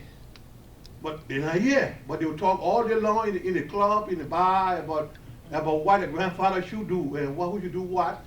But they don't have the voice. You ever talk about the decentralization, which is right. I just think the people ought to elect the people, and that should come along with the resources. Like Bon County, where I'm from. We got mines, we got resources there. It should first be used to develop the county. Not take all the resources from the county and develop it in just a little area. You know, what about the motto? That's outdated by now. I know there's a here security can be in the archive, but we need to change it to bring up a unity. The motto got to be changed. The love and liberty brought us here. How about those people that were there? Right. You know, the flag. Oh, yeah, we got a U.S. history. But can we think about another flag now? Something that's more indigenous to us. I know these are hard things for people who say, no, they're all history, but the history can go in to make sure we come together. I think we'll look at that. And we should be scared to look at it. The honoring, the redemption of something, redemption. When we change those honorings, and I don't know whether that go with the Constitution or a presidential or a policy, but we're going to look at those honorary things that are not Afrocentric. We talk about the Negro Republic, all that thing, and then we talk about U.S., you know, things that have nothing to do with our culture, our values, to promote it. So I think we should look at the whole honoring thing, from the top one all, it should be Afrocentric, like other African countries do. Now, the election laws, I don't know how that fit in our Constitution, but I don't understand. There's some problems with how it's implemented. I don't know who oversees them, who approves the operating procedure, all the things that have been looked at and make sure some key parameters set up to avoid some of the mistakes and problems we are seeing, so that they get, like, the balance and thing, you know, they're not even well secured. Group of people can be carrying balance here, and then if we look, they say they play high asset and they can find the balance. All sort of excuses that with the age of technology, it can be done. I understand the last time I was there, that it would take $11 billion to do senatorial election. I almost had a heart attack. $11 million US, they want to pay more. I got to pay more with me. $11 million are required to do it, and they say the government didn't even have it or going to credit it. 11 million, yes. Yes, true. And I said, they're ridiculous. Where your old equipment from the other elections? You don't keep equipment? I mean, what happened to the things? And you got the road so bad. I mean, oh my goodness. So they're gonna think we gotta make sure that the thing is there. The other thing is the salary. I don't know how that will come in. The salary is a ratio when somebody working here for $4 an hour and go to the bureau and make $13,000 and $10,000 per month. Yep. Oops. How you justify that? With criminal justice degree. Huh? So with criminal justice degree. Yeah, but I don't know how you regulate that. That's outrageous. When the government buy, even the U.S. that's so rich, they don't buy cars for senators. They got all the money here. They never buy cars for senators. Especially every year. Why the bureau will put $30,000 in the last budget for senators? That should be part of that. You want to be there. My father, when he in the house, he required him to buy their own car. They want to get in a plate. So you have all kinds of people with a small body and some people with middle size, but have a little flag on it going. Yeah. We should go back to that. Now we want to bring on the government to do that. The corruption, I don't know. How we straighten the laws on that. The age of consent. That's very important, our motherhood and womanhood. And I don't know how, we can let morality, but how can we safeguard against all the different movies? Anything is the dumping ground. Anything just comes from China, nobody inspects it. They just dump off with the cheapest stuff. We just accept everything from China or Hong Kong. I mean, and the government buys some of those things and they don't last. You know? So, homosexuality, that's a big one. And I don't know how to handle that in the U.S., but rest of that, as one of my concerns, that we got address in Ghana. I mean, Nigeria said no. Ghana said no. Ghana said, Ghana got it, I think. Rwanda said no. Ghana said Ghana said no too? Yeah. But where's Liberia? Why our voice? We said no, I said all of them. We have? The villages. Not the villages, I'm talking about the president have declared something. The president cannot do it outside the Constitution. But the president said she wouldn't answer the question when she was The in president for Rwanda spoke out. The president, Obama went down there somewhere there to Kenya. They said, no, we're not going to do it with the president. Because that's part of our culture is when you wrote us. Our president I mean, but I'm just saying, I wanted to be raised to one of my concerns. The separation of church and state. How we do that? It's on paper, how we implement that. To guarantee people the right of their religion. And because the next other war will be a religion war. Aye, God forbid. And in that far, we need to put something there to safeguard the minority, because the Christians will become the minority. We are. If we're not already are. So how protect that? The land reform again. I mean, 5 property got the same deeds with the same property. And everybody claiming the amount of the original. And that other war coming will start killing for the land reform. Our environment. I understand we have an EPA. I don't know what kind of fine they got. You know, the environment, the erosions, the company, what they're doing. I want the Firestone. That place is so stink with the rubber. Mm-hmm. Nobody make demands to clean up the Valley River. It goes down, it's killing the fishes, the natural resources, all the water in Buchanan, down back to the Duco there, I went there, it's ridiculous. It's coming in. Who protecting that? Oh, we leave for our children. You know?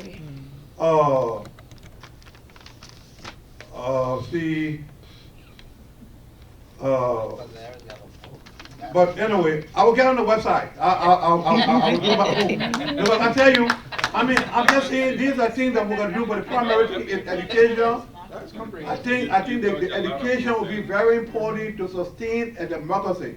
You have only 15 or 10% of the people that are literate, then they will be controlling. Yeah. Thank you. Can you help us to put it on that? So that it's just more, it can fit there. No, And I got more. Oh, I will tap it. Don't worry now, I can tap. You will get it. You will get it. You will get it. Just make a few remarks on some issues that you raised. Yes. I may not be able to say everything, I may talk on everything. No, I don't want you to. I just want to highlight what I got, that's all. Okay, with respect to, let me just come with the languages. Mm-hmm. Before we even left, we have done nearly all. We have done translation, we have professionals that they call Libtralo, Liberia Translation Association. Mm-hmm. Yeah, composed of all the tribes of Liberia. They have their office right within the compound of the United Methodist in Cinco. They have done nearly all recording. We are developing 2. One in audio, and then the other one would be written. The writing part we cannot do now because of the review process. At the end, some tribes are already started. like the Kisi tribe has finished with the translation of the entire constitution into Kisi language, both audio and written. The Peles are also on it now. We have the VI, who also have just requested that they want to be part of it. But they also have their own, we have the audio. So extensive work is being done with respect to that, because everywhere we went, the people raised concern about that. And we ourselves, we are aware of that, and we are still aware that we owe it to our people to carry the Constitution to them in their own languages. It's on the radio. What we are doing now, each time we have a particular tribe language, we put it on radio, and the people listen. We're taking this, we have signed an agreement with all the community radios around the country that they will be able to play. Then we're producing them into cassettes and order, so that people will take, if you have a tape recorder, you play. If you have a CD, you can, CD player, you can listen to it. So in many forms, we are trying to carry this message around. And that's how our people are being educated today. Like the education issue you raised, I read a book on America. The book is right here with me. Citizenship, Goal of Education. It's a book that is written by one lady, Diana L. Richer. Here it is. It all centers about educating the students about their citizenship, their rights and their responsibilities. And the Constitution speaks about educating our people, our students, with respect to the Constitution, and then to see how we can promote education. Just as you correctly said, the implementation is the issue.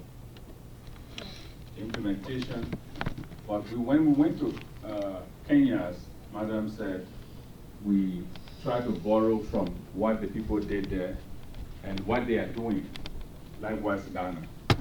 They have, in the Constitution, provided what they call implementation commission that will be responsible to be on the back. It is an independent body on the back of the executive, which is responsible to implement, and also with the executive and the judiciary. And it's going on well. So we borrow from them. And then also, the salary structure that's supposed to be set, it is presently set by the legislature for all the three branches. That's the reason people are crying that why is it that every year they increase their salaries when the president's salary is not to be increased on a certain time. So suggestion came that there should be a revenue commission and salary something, public service commission that will be responsible to determine salaries across. So, that's why it makes this process very, very important. A lot of work is being done, a lot of people. And we have, like, I think it was you who asked a question, or somebody, that how are we going to determine the views of the people? We have drafters, we have the other people, the transcribers. They are there every day. Every information that comes from the field, like we carry, one by one, those people are there reading. As they transcribe, they pass it on the main document. Yes, statisticians are there too. Yeah, but you have to, so for Peter to do the analysis, because that's too much data for him to do the analysis. No, we have a process. We have a process, and some machines they suggested certain machine that Ghana used. That's what we are trying to get, so that it will be able to help us. Yeah, separate them, where questions coming from, what county, this and that and whatnot. So that's what but they are manually doing it yet until we can get that that machine installed. So we cherish what you are saying, and please put it down on the papers, so that we will be able to follow it up. Okay. But please ask about the funding. So how will we show the funding to print the things on the video? Where the money coming from? Okay. How the funding? UNDP has been helping a lot. Oh. Yeah, UNDP is the one that helping us to do these productions and whatnot. Yeah, and we thank God for them.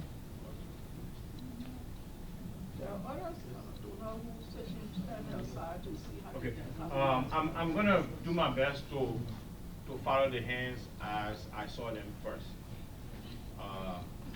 And I think he was first, after Harris. And then, so just quickly go ahead and ask, make your comment. Okay, my comment is, let's again consider Liberia. I'm a very young person. I've read the history of Liberia. We've been taught a lot. And the one thing I've come to realize, there are certain factors, okay, that has really gravely destroyed the very fabric of what a Liberian or Liberia should be. And we can go as far back as, you know, the 70s. Okay, we talk about favoritism, nepotism, and all of that. That sort of gradually crept into the Liberian society, and it led to all sorts of, you know, discrimination. What I want to propose or say, Liberia, like any other country, the Ivory Coast is made up of several tribal groups. So I think the Constitution, there should be a constitutional right that protects each tribe, give them some type of territorial sovereignty, okay? And because I think what goes on in Liberia is you got the government, especially I read a story where the government goes to Sano County and gives a vast portion of their land without any input from those in Sano County. Their traditional pride, some of these, you know, lands that were, you know, sacred to their societies were destroyed. There is no protection. These citizens are left without any input or any protection of their land. So the Constitution must protect or at least guarantee that there is a sovereignty to wherever these tribal groups live or inhabit, number one. Number two, Liberia, we have been known for certain foods, substances, and stuff that make us Liberian. If I don't eat rice today, I still haven't eaten all day. One problem in Liberia is that you had, especially during Taylor's regime, you had a Lebanese guy that had monopoly over importing rice into Liberia. That is a very, very, you know, good breeding ground situation for conflict. Liberia, again, the government, there must be a constitutional protection on the very food, simple foods that we eat. The government must guarantee to its citizens that the foods that we eat are going to be produced, or at least, you know, in a country at a certain amount or certain level. Because again, what happens is, like I said, rice.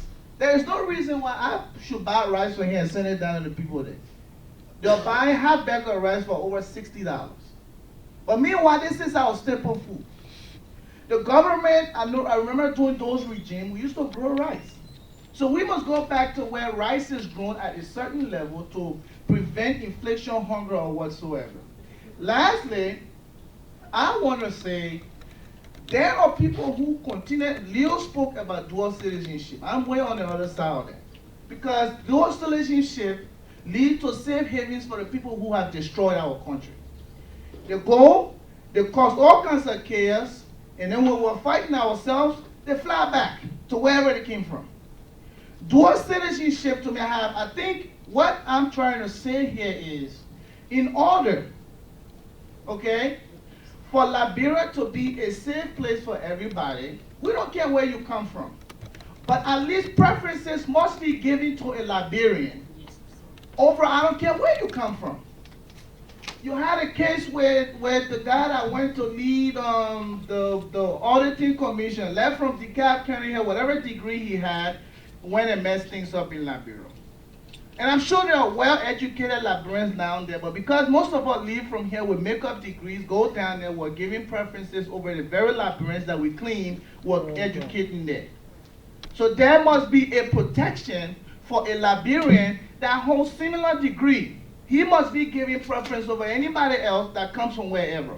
These companies that are operating in Yekepa and different places, there must be a mandate that at least 75% of your executive staff must be Liberians. Yes, sir.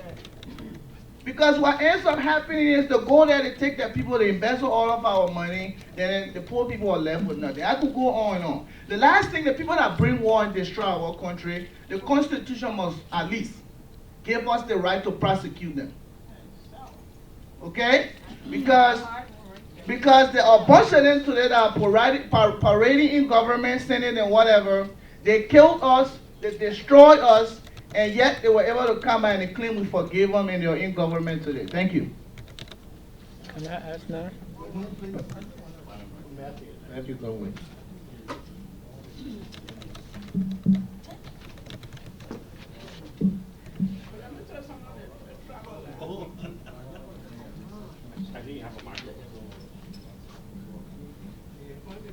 What you mentioned, Matthew, what you mentioned about people taking vast area of land from the people and giving them the concessions and things.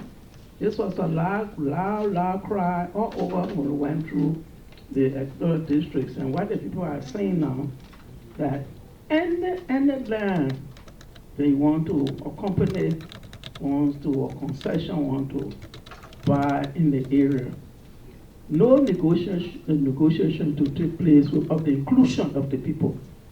They might have representation there, and any conclusion of a concession agreement, they must have full participation.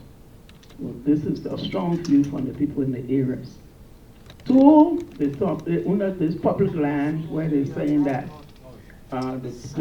anything fall under the public land, if you own your land and they find any mineral there, the government normally declare public land. But the people are saying, that land, if I had my deed for that land, and you find some diamond under there or oil under there, the people who own that land, who had a deed for that place, should have a percentage. Even if the government will come and take it over, they need a percentage. So this is another strong thing that they want us to include in the Constitution. So both those issues have been fought strongly. I wanted Matthew to know that people are talking about that. So would it be retroactive if approved? Yeah. I know about that. That's too late. The money already gone. So after that old money, there you go. No, not you. Vice President. Madam Ward, I just want to say, I just really want to commend you and your team for coming, taking the risk to get on the plane and come in here to talk to us, and taking the initiative to reach out to our people all over Liberia. That I commend you guys for, because I don't think it's been done before. So there's a beginning to everything. But here, first of all, here I come, and I have a few things myself I may have to get on this site and in respect to where my brother just made a comment. We are leasing, we're selling land to foreigners for 5 generations, 100 years. 100 years. And those who are doing this, majority of them, the leaders before will be gone before my children turn 40 or 50, or my grandchildren. And that should not be happening.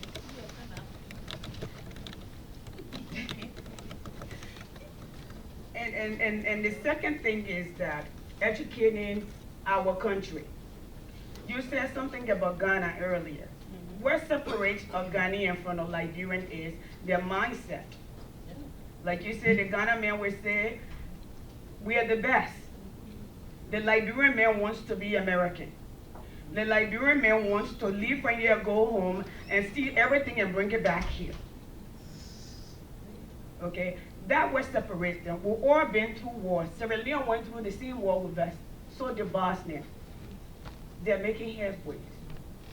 They are developing rapidly because they're educating their people. They're giving back. Some of us here have family who, are struggling.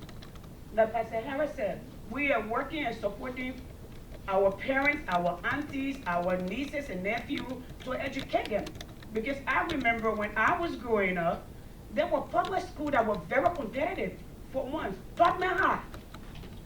Tottenham High were one of the best in Liberia besides the Catholic school. Today, there's no Tottenham High. I mean, we're talking about that middle school. We're talking about Okay, Miera, let me continue. I'm a doctor. Okay.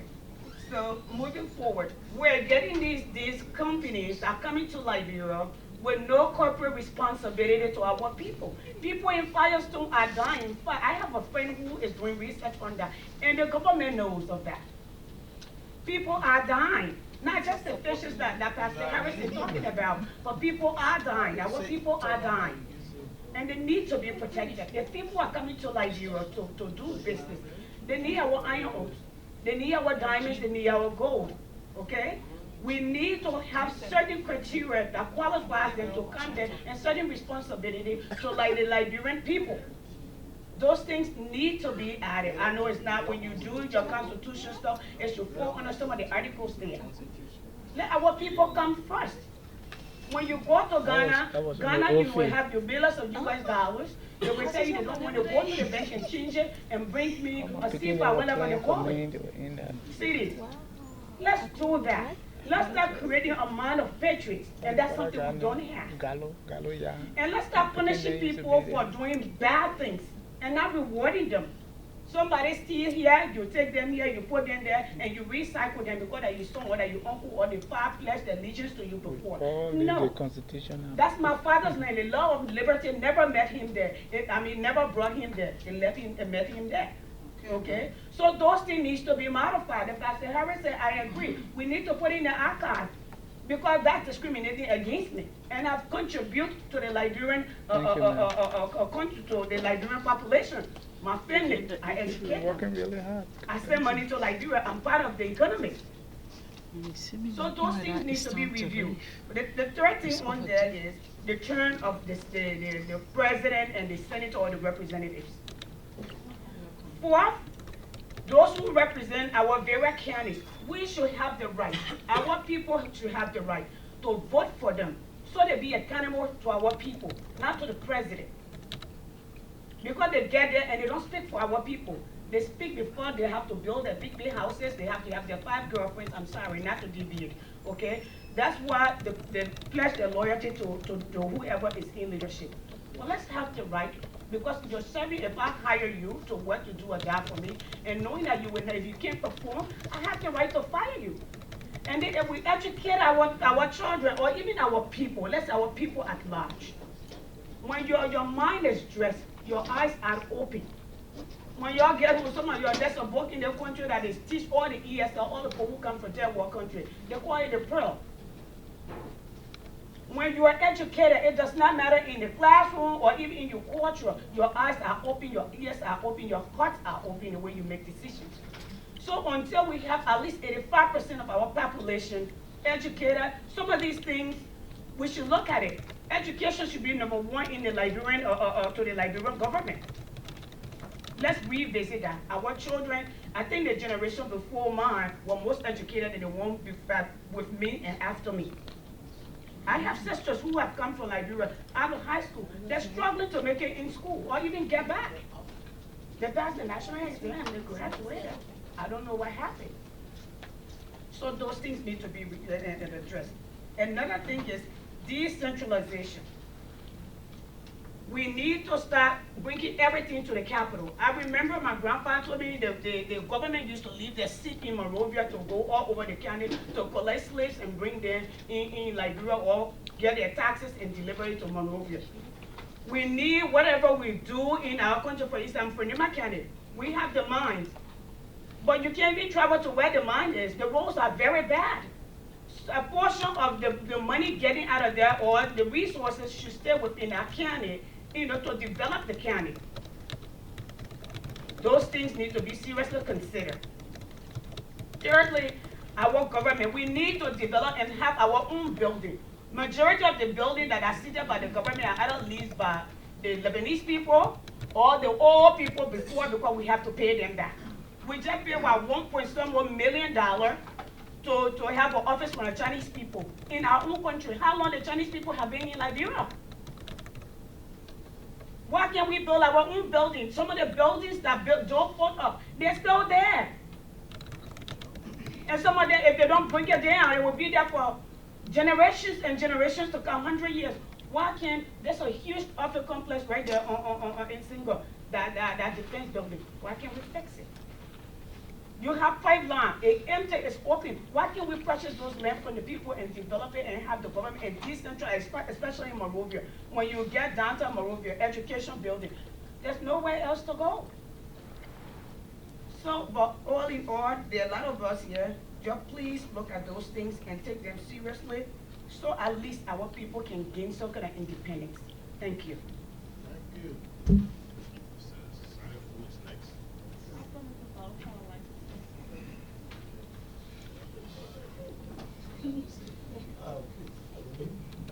Amelia Kamara. I just want to say thank you to this committee. I think you guys are doing a very good job. Like when Nehemiah went back to build the temple, to build Jerusalem, to build the wall, he said what? They were doing a great job. I want to commend your efforts. I believe you guys are doing a great job. The fact that you're staying in Liberia while we came here, and when all that you guys went through, I just want to say thank you very much. You guys are doing a great job. And you guys are being very inclusive, trying to get the views of everybody. The sticker issue here, you say, I don't want to overlap. I'm mindful of your term. I don't want to overlap. The president brought a lot of issues. I think Pastor Harris also brought a lot of issues. But the sticker issue here for us in America is the situation of the dual citizenship. I just want to gauge what's has been the reception from the people on the ground with regards to this dual citizenship. And as you traveled in America, as you know, that's the main issue here. And what has been a reception so we can see how to counter that reception? Yes.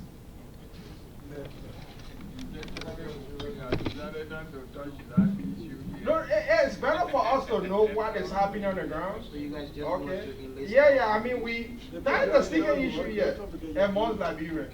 But it's good for us to know what's the reception from the other Liberians, the people who have stayed on the ground. And we commend everybody for staying back. It was the war that brought us here. Okay, and we all guys staying in Liberia. Liberia is our country. Okay, we love Liberia. But we just want to know about that's the sticker issue here in America, the dual citizenship. So if you can just give a reception, what is obtaining on the ground? Okay. Let them throw light on it. I mean, we need to know what we are going against, So if okay. I think even if we throw this issue here among the Liberians, people would differ from differ in opinions. Yeah. You already heard the other person saying no. No, I mean, based on the general, you guys have gone across the country. You guys have listened to various views. And what's the prevailing view among the Liberian population? Okay, we'll come to that later. We'll come to that later. You want to know where we stand. Okay. Good evening. My name is Sepe. The name doesn't my question. It's a later, so I'm not trying to jump over you. Okay, a few points. First and foremost, I am against dual citizenship, but I'm also for it. I'm for it with a caveat. John Kerry. Here's a caveat. The Constitution has certain provisions in there for positions that have to do advice and consent.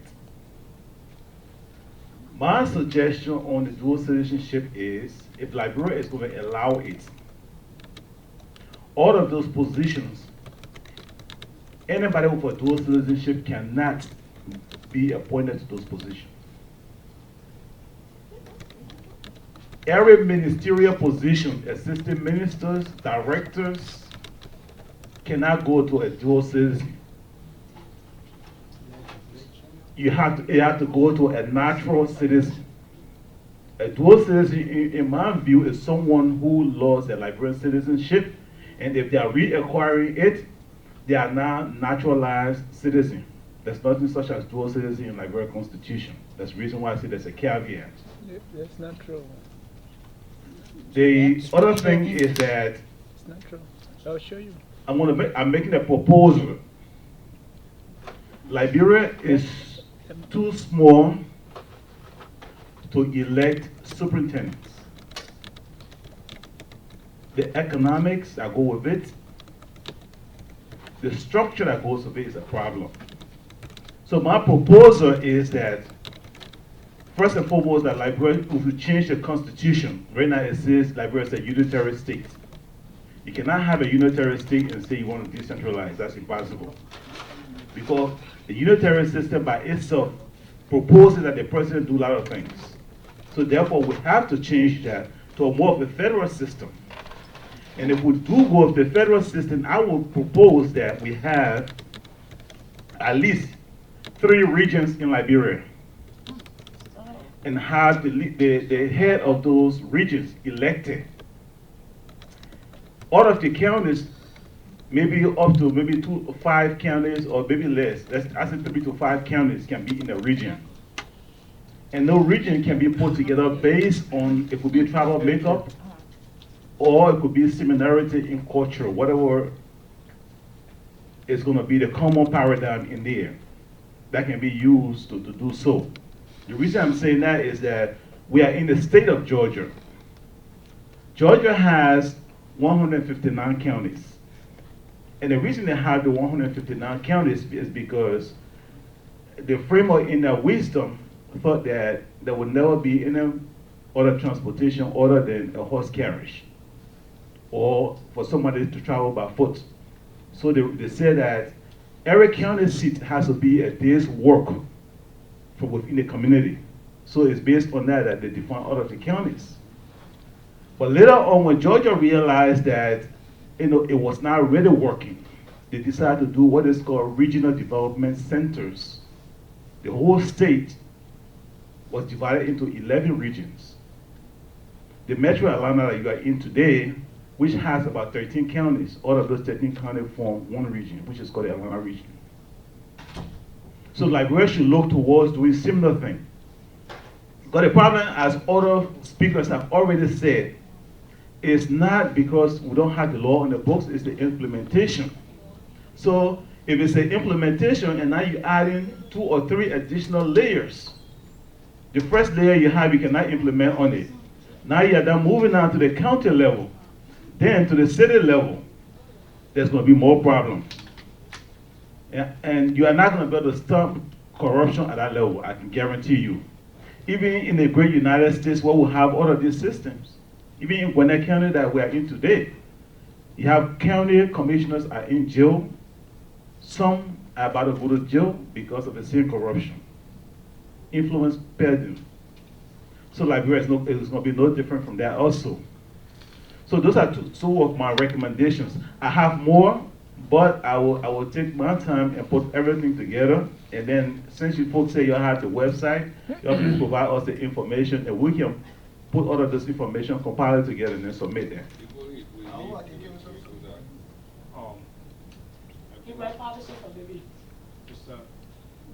Mr. President.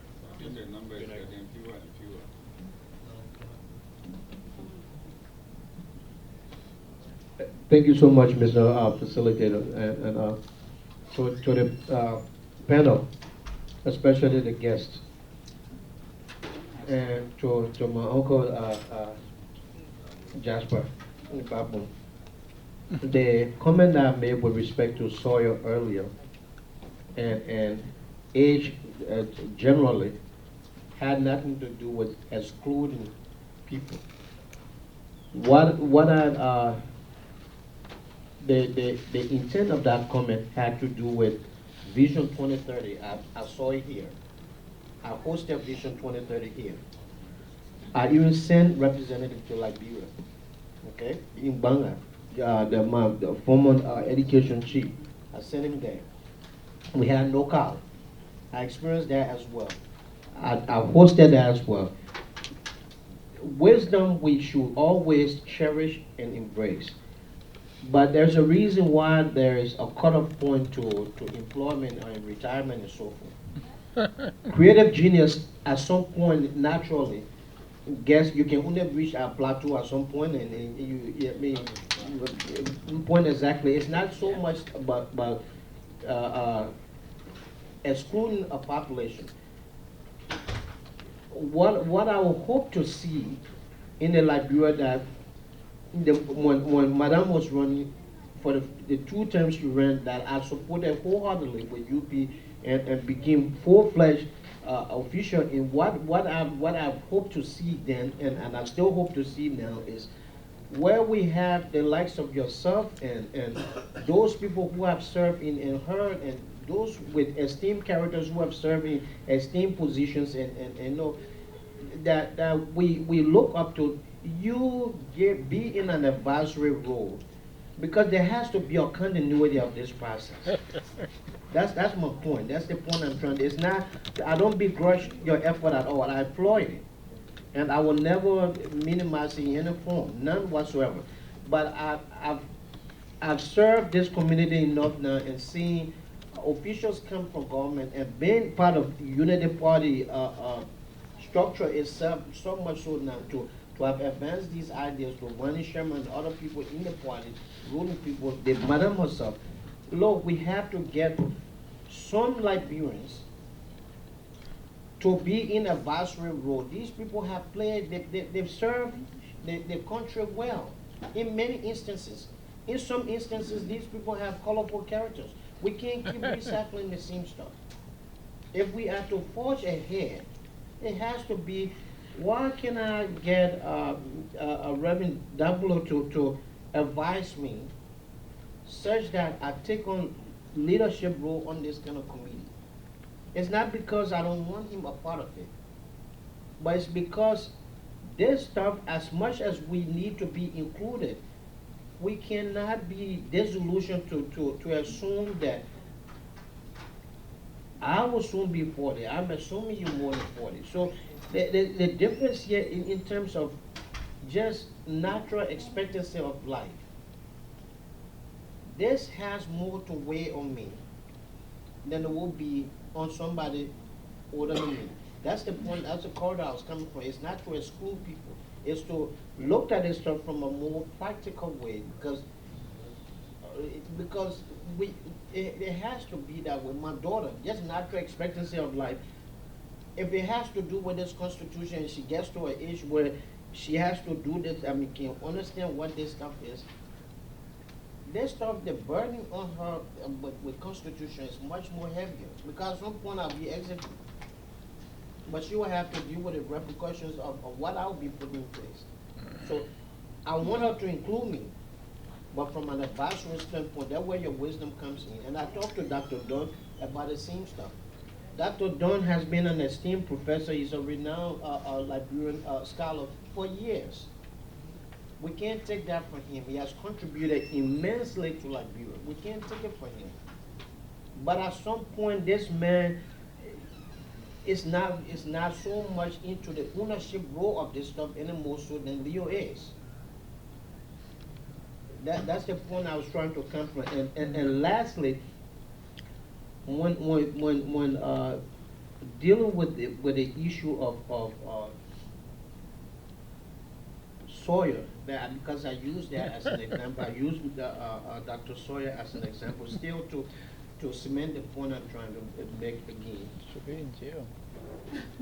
It's not a constitutional stuff more so than it is administrative. And if we keep cycling this mountain, as Pastor Harris would teach us, that's exactly what we'll be cycling the mountain. Every time there's a new administration in Liberia, it's almost that we're starting all over. There's nothing somebody is picking up from and trying to transition. We're starting all over from square one. And to make matters worse for us, we have an illiteracy rate of more than 85%. So we are into a much bigger problem. In this country, when a president is leaving, in less than 2 days, these people transition. The people get elected in November. In January, they're already dead. You understand? But if you're not breeding, and this is what makes me frustrated with the UPSF that are so low, if you're not breeding group of leaders, young leaders to take over this mantle, because that's how democratic process will work. That's how it gets classified. Once the good old system dies out, then we starting from square one again.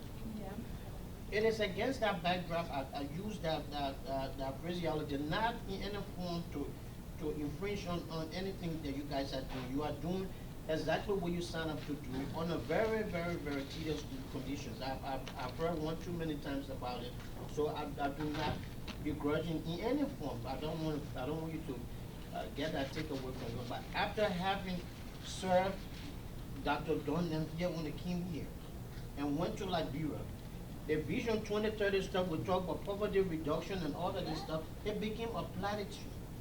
We sat down here again, we talk about the TRC. This stuff was supposed to be independent. Before long, it got politicized real quick. Now, the implementation aspect of all of the resolutions, all of the hearing from us and from people that got murdered, their families got murdered, women that got raped, and all of these different things. As we say in our Liberian way, let bygone be bygone. Now you have these people just seriously angry in the country. You got a bunch of young folks, absolutely no job and nothing to do. Yet we're writing all of these different rules again over and over, and that's what I keep saying. Every time we get on UP teleconferences, the president is there, I keep saying the same stuff. We can't keep doing the same idea and expecting different results. We got to change this paradigm or change. If we don't do it, we will just keep cycling this stuff over and over and over and over.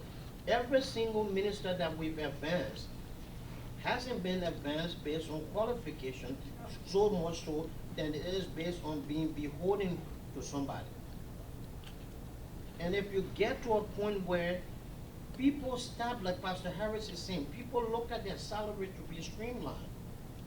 Some of this stuff is not the president. The large portion of this, the very legislation, that the initial phase of this stuff was the Congo people did this. I'm going to be blunt because we are Liberians. Now you got Parliament, who's the legislature now. You got Guillaume, who's the legislature. These people are supposed to make rules and hold the president into account. Yet it seems like, I'll give you a typical example. A few years ago, we had somebody that was put up for Auditor General.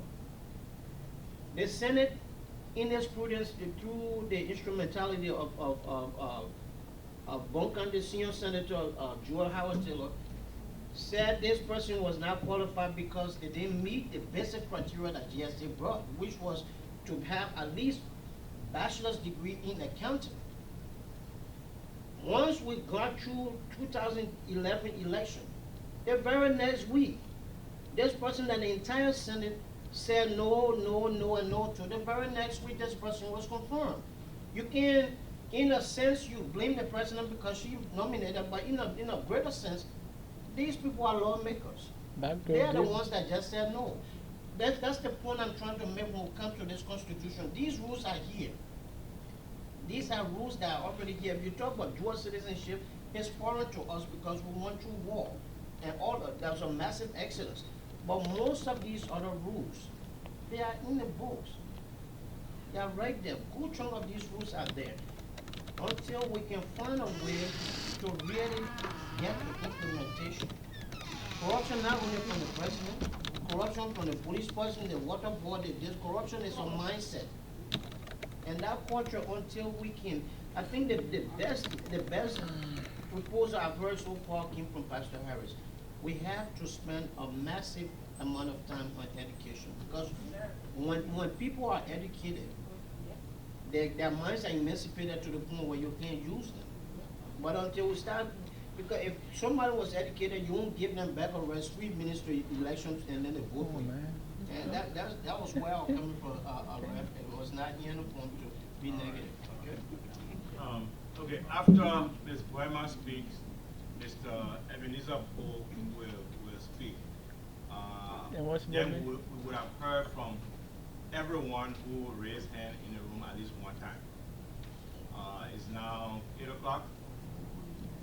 We need to be conscious of the time. So, because, Mr. Crawford, we're not really going to the Constitution. That's the problem, and I have some constitutional things here to raise. Let the two persons who haven't spoken, let's hear their voices, and then after that we can make a decision on what we want to do, looking at the time.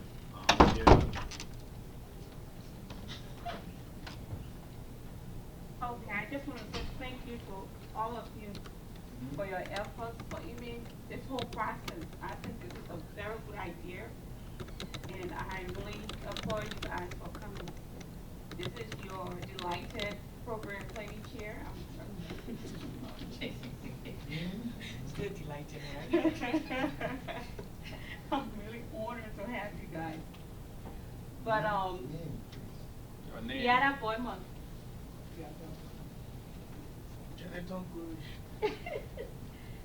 But have you heard you guys talking about the implementing committee? I think really we should focus on, that's my suggestion, we should focus on the implementation of our Constitution, because most of these laws, most of these concerns that we're bringing up are there, and implementing them is the major problem. So I would say let's try to focus on that committee and see how we can sanction these different leaders in these different offices to really put things through according to the Constitution, because these things are there. Like for education, Pastor Harris rightfully said, that's one of the most important things we need, especially from a war-torn countries. In the Constitution, it says 20% of our resources should go to education. Where is it? We have one of the poorest education systems now. So implementation is where we need to focus our efforts and really try to get on the government, because for me, I'm looking at it as all of our colleagues and people back home suffering, going through all of these hardships, and you're talking about constitution review. Who's gonna go sit down, listen to the constitution review, and try to really put as much in when they're not even educated to really articulate their views accordingly? You understand what I'm saying? If I'm in Liberia and I'm suffering and I'm seeing all these different corruption going on based on implementation, do you think I would even care to go sit down to listen to the Constitution review? Because whatever I say, yes, you will have it on paper, it will go on paper again, but it's not going to be implemented. You understand? You're implementing these different things. So I think the country, we need to focus on implementation. That's our major problem, because the laws that we have now are there, but we need to try for it to work for us. Changing them won't do anything. It will be the same old thing we would have passing around with it, but they won't work for us if we don't implement them. So that should be our focus. That's my little contribution, and I thank you guys for coming. I really do appreciate it. Yeah, then we come in.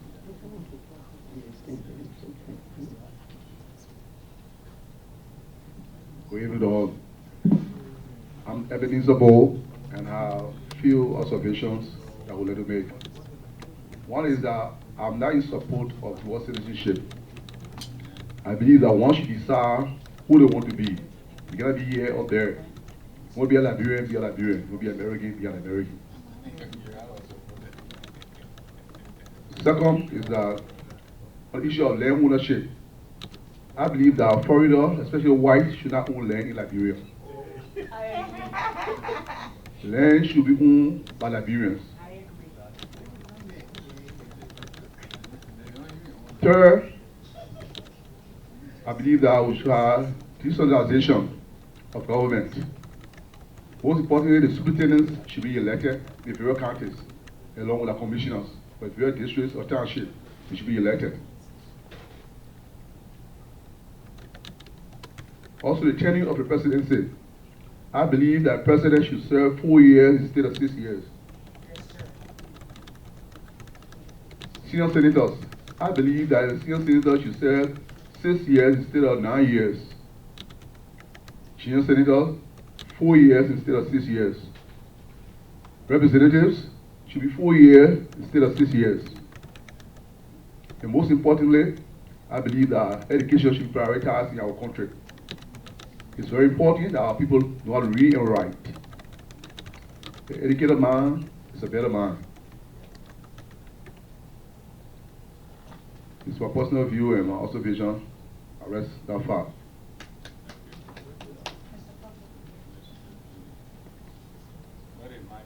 she hasn't at all. Thanks for feeding us.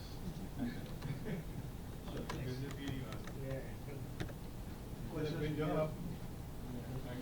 want to take this time to thank you all for coming to listen to us. My name is Juanita Corker with a C. My question is in reference to what Dr. Redding mentioned about education. I would like to know what do the Constitution have in place, especially for our children being educated, and some of them are being abused in the school sexually, morally, and mentally. What are the consequences for the teacher or the parents? Because as an educator, you should be a mandated reporter. When you notice a child coming to school, some of the children are coming to school are not fed. I haven't been in Liberia for a long time. But prior to leaving Liberia, and that was not a wartime, those things took place. If we get a hard cornbread to eat, we're grateful. Today, I don't think they have it in Liberia. I would just like to know what is in place for the education for our children. And we have been through the war, the mental stage of our children. What are we putting in place for them? I know you did mention, we're talking about people living with disability, but we have several kinds of disability. We have emotional disability. And most of our children are facing it, even the young adults. What are the government or the education system, or what are we doing to address those situations for our children? Because they are our tomorrow. Thank you. Crawford?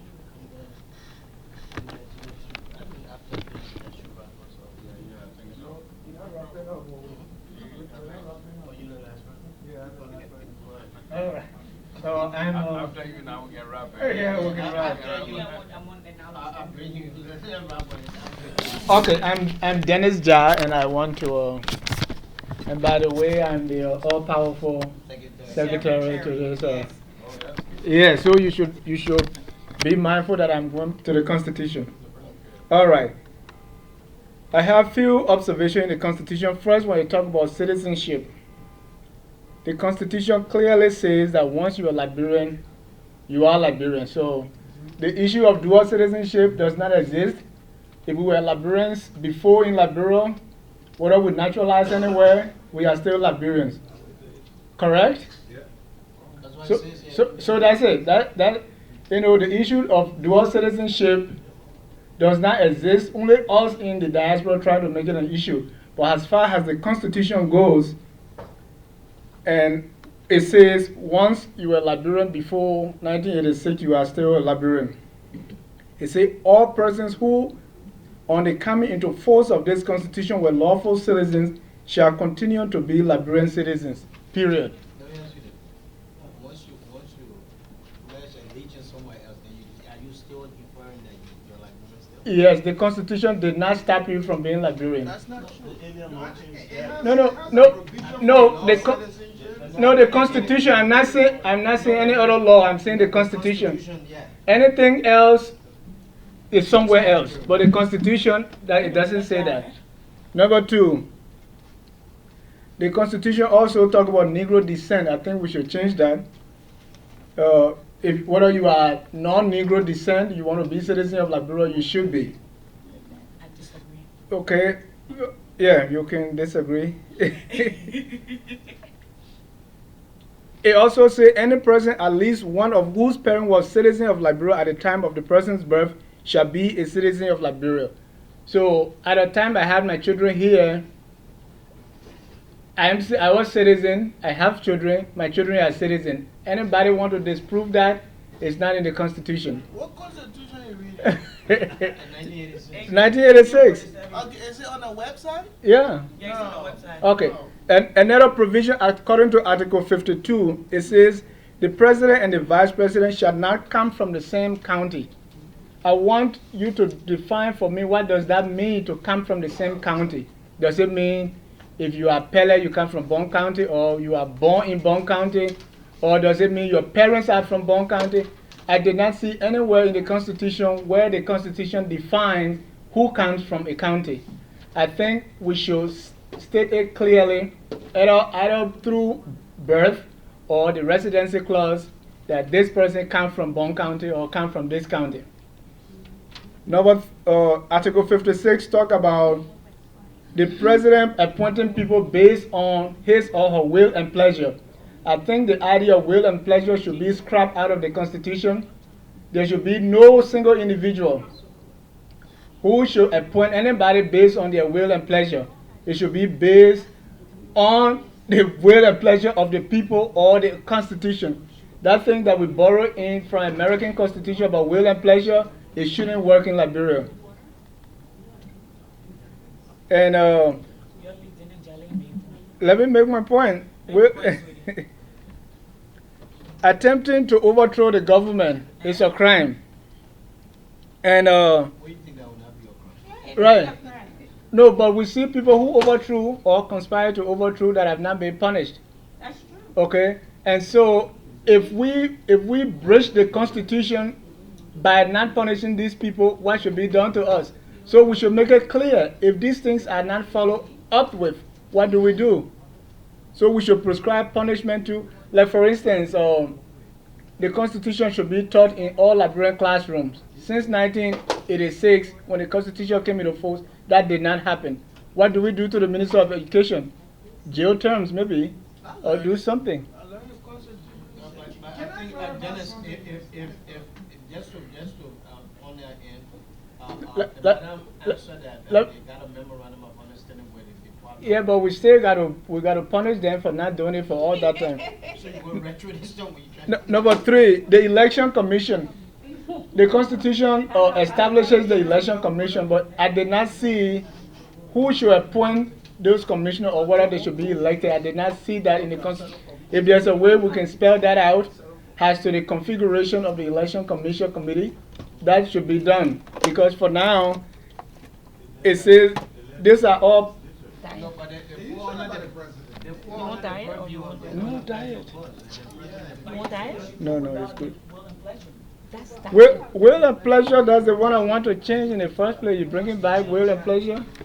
So, no diet. You have to, as I said, you have to do it in a way that not only you think that way, that the way you are thinking, you convince other people to think like you are thinking. Yeah. So that when we come to a referendum, they can vote your idea, if at all. In fact, even before we go to referendum, that it should pass the national conference, then it passes the legislature before they.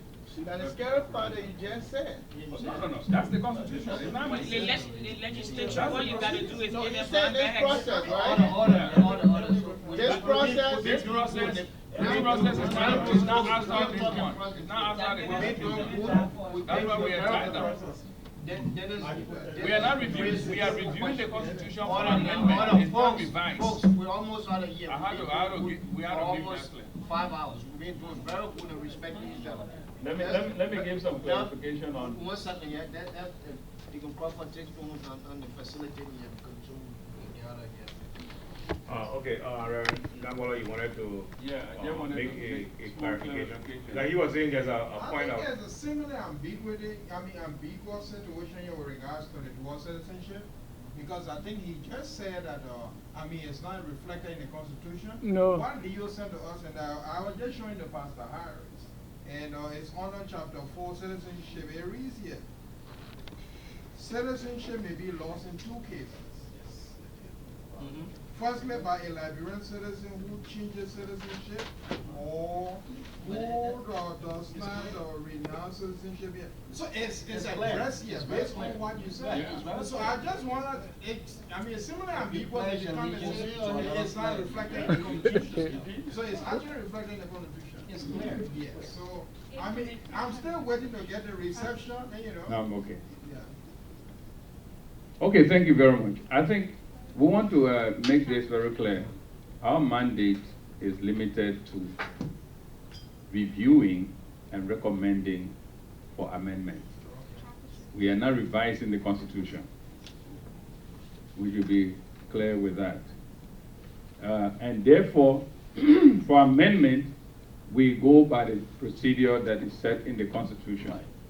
And that's why you see us being squeezed up with all of this time, that we had to be sure, because we don't want to finish everything and somebody carries us to court and say we passed the timeline. In fact, we are doing it illegally. So we are conscious of all of those things. That's why you see us, we are rushing this way. It's not our pleasure that we want to rush with the entire situation.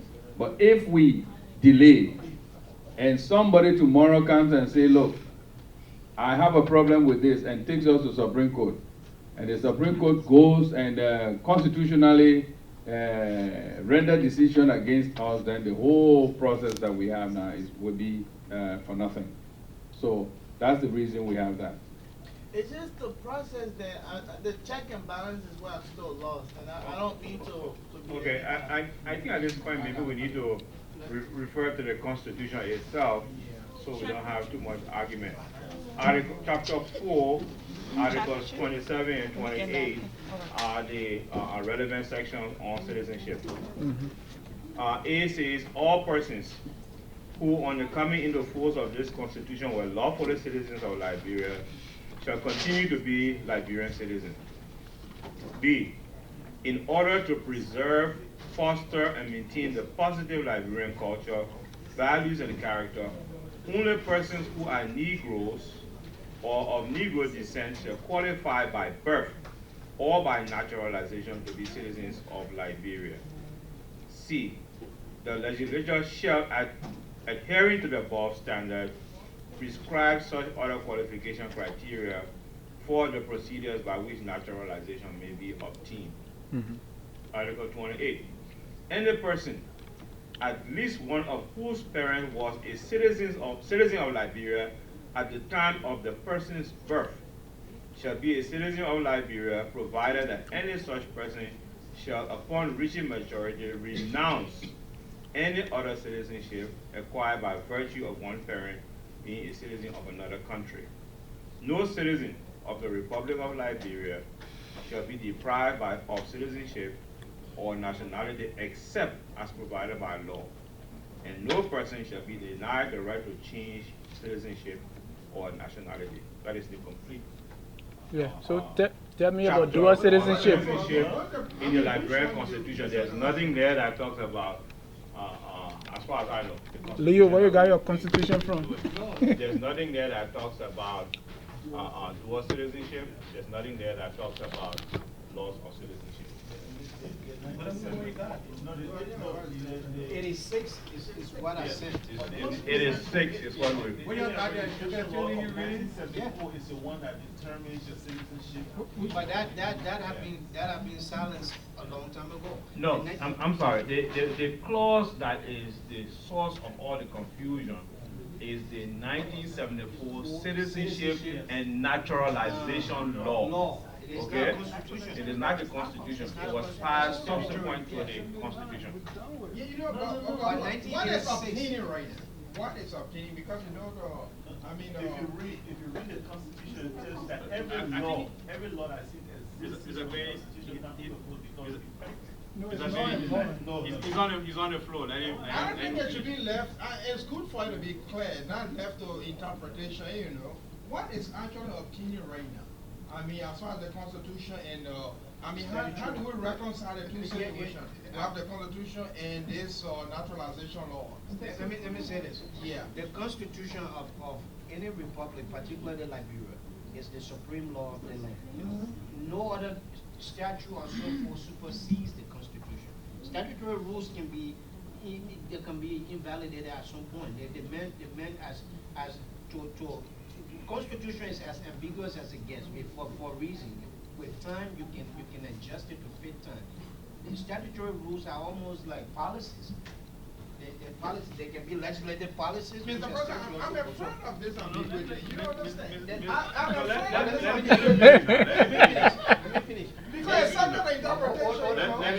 There's no ambiguity as far as the articles here are. No, he read something that said it can be the citizenship. He said except. No, that's for your children. Let me read something to you. It says nobody can be deprived of citizenship. No citizen of the Republic of Liberia. Except by law. No citizen of the Republic of Liberia shall be deprived of citizenship or nationality except as provided by law. Which law? Yes, it's the same law, yeah, the same section 27. Section 27 tells you exactly how you can obtain citizenship. Section 27A, B, and C subsections tell you exactly how you obtain it. Article 28 tells you exactly how you do so, provided by law. This law, if you don't obtain it in a way that this law prescribes, then follow my turn. Then what's the whole situation of That's exactly my point. That's my point. Mr. Man wants to make a point. Okay. Yep, you have a microphone. It is good to thoroughly read and understand what constitutional provisions say. Sometimes it gets a little bit tricky, you think, but at most it explains itself. 28 says no one can be deprived of citizenship. It goes again to say no one can be denied the right to change his citizenship. So, if I am a citizen of Liberia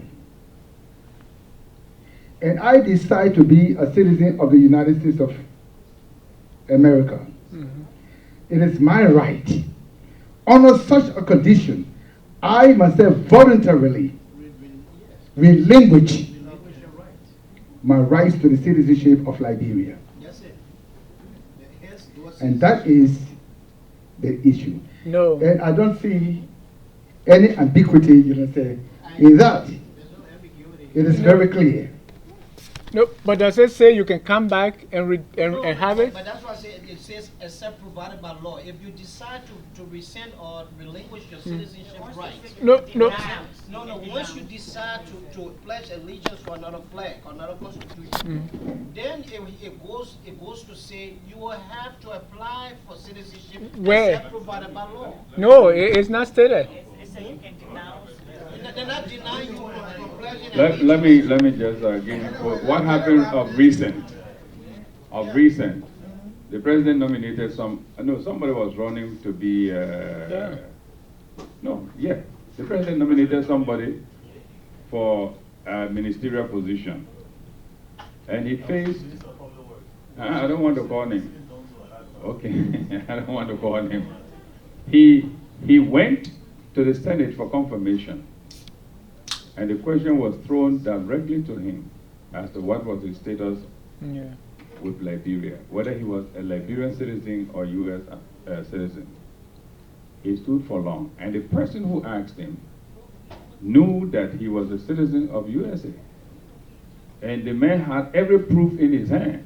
If he had denied that he was not a citizen of USA, he said, yes, I am a citizen of USA.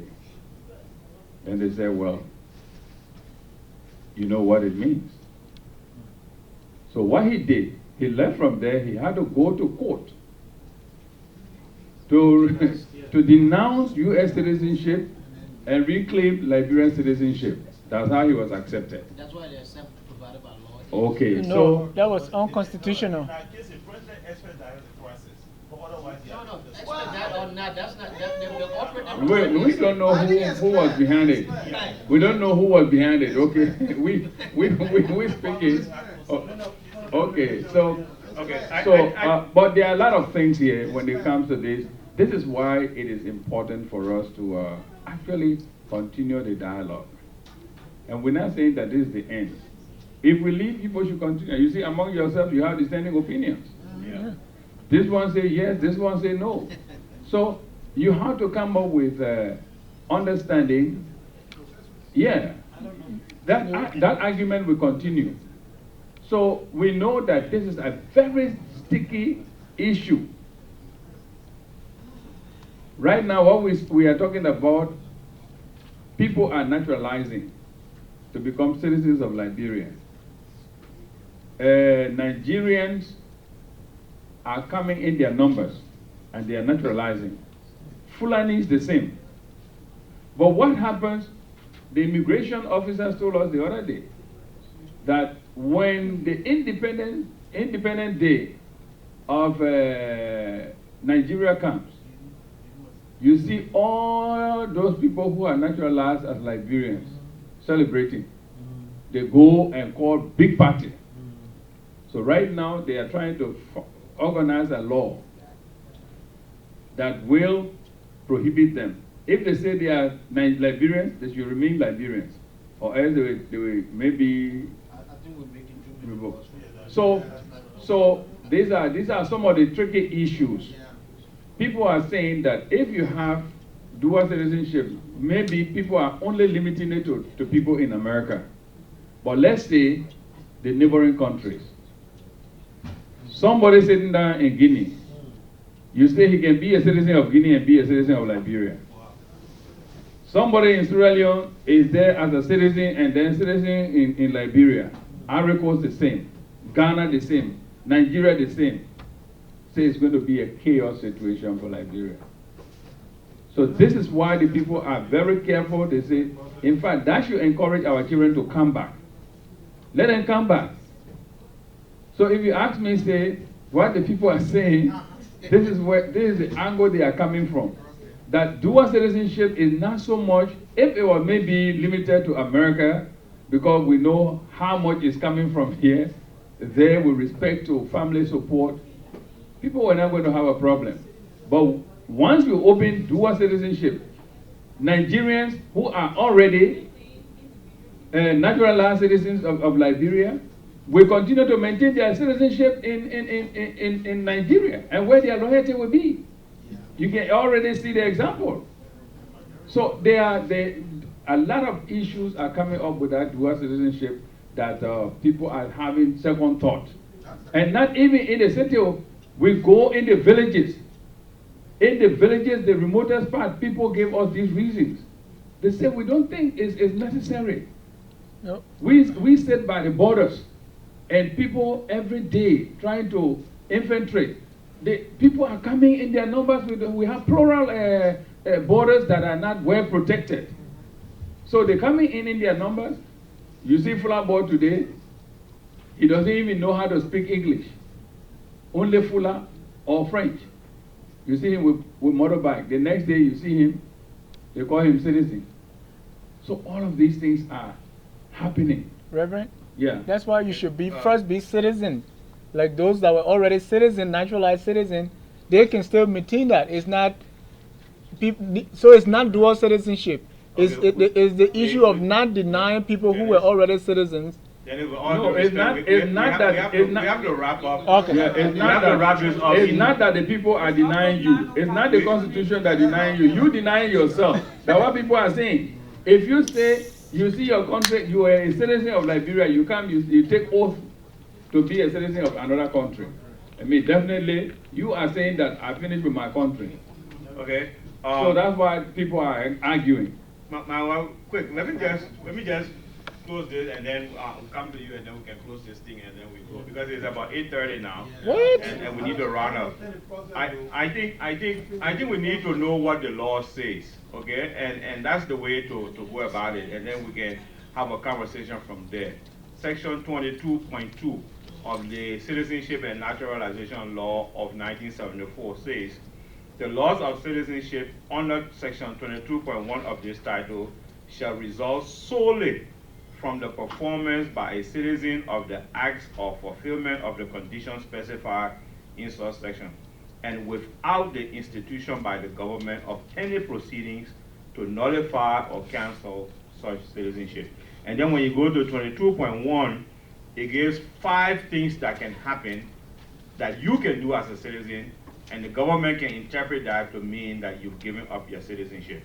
Okay? And one of those 5 things is if you apply for and you are naturalized in another country. There are 5 things there. Okay? So that's how the law is written. It preserves the constitutional principle that once you are a Liberian citizen, you are always a Liberian citizen. However, you can choose to leave Liberian citizenship by acts that you perform. The government itself cannot, under any circumstance, deny you your citizenship. Okay? That is quite clear.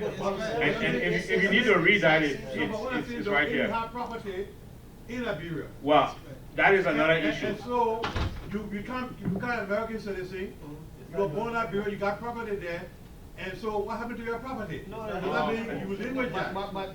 You can give it to your next of kin. It's based on your citizenship. Your property right is based on your citizenship. It's not because you owned it before. So if you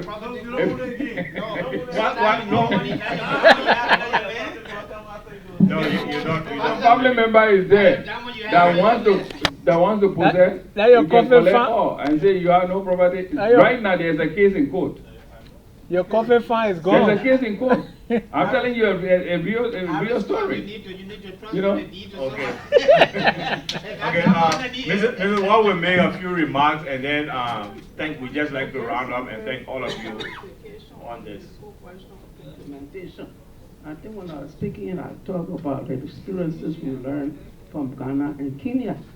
And we had hoped that we had gone there before, but we're still trying to take advantage of what we learned from there and put in place mechanisms for implementation. And they're saying that, I think Yata mentioned that you think somebody hungry, what they got time to go listen. No, the people see this as the only opportunity to get this change that they're talking about. So the people that you will be meeting way down in the villages and think they're coming by the numbers. You want to restrict the number because I'm trying to get on the transportation thing. They insist that it's their right. So people they come out in numbers. In fact, the kind of excitement that will be in those areas, the areas and things when they come out. And I've said that, and we all say here, they speak that with passion, what they want. So they see this constitutional review as the last hope. So they're hungry, they ain't hungry. The first thing is to come and say what they got to say, why they want to change the constitution. So hungry belly, no hungry belly, they make their way there. Because they see this as a last hope. And it's pulling us all to implementation. When we say this time it will happen. So I just want people to not think that maybe people are hungry, they don't want to come all and they hungry for food. No, this is their food, this is their future. This change we're talking about. Thank you very much, and thanks to all of you.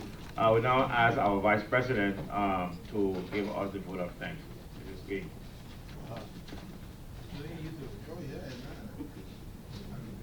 Madam Ward, first of all, let me say thank you to you and your team for coming over to hear our part or get our view. We do appreciate it, that we're still counted among the Liberians, that our voice is also important. And all of you who came tonight to make your voice heard, we really appreciate it. I know the time was short, the notice was very short. And normally we have a lot of people here, but everything was short, and it's summertime.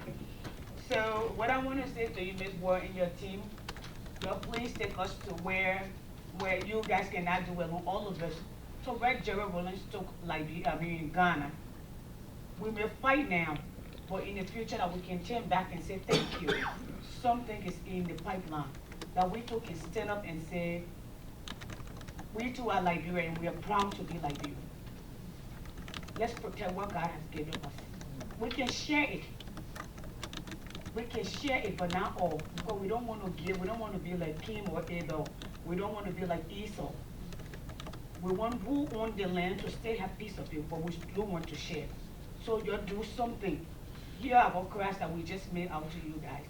In the end, you people will put the numbers together and make everything work out.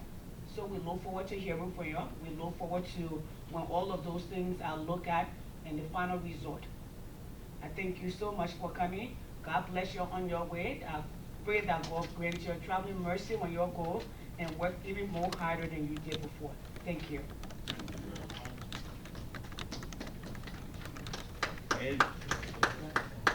And now we call on Reverend Harris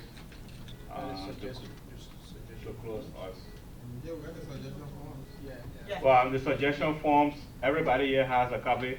Please fill it out, I bring believe. it to the meeting, or if you can fill it out now, fill it out. Otherwise. But we need that website address. Okay, question, do we Can have permission to make more copies to give to people? Yes, make more copies. Please. Make more copies. You have the permission of the committee to make more copies of this, so we can give it to other people, and I will scan it and e-blast it to everybody as well, so people can make that. As many people as we can get, we will. Okay, we now ask Reverend Harris to close us with a word of prayer. Shall we stand if you can? Let us pray. Oh God, we thank you for the moments together. We thank you there was no fighting and shouting, and we live in peace and harmony. We thank you for all that we have discussed concerning our nation, our people.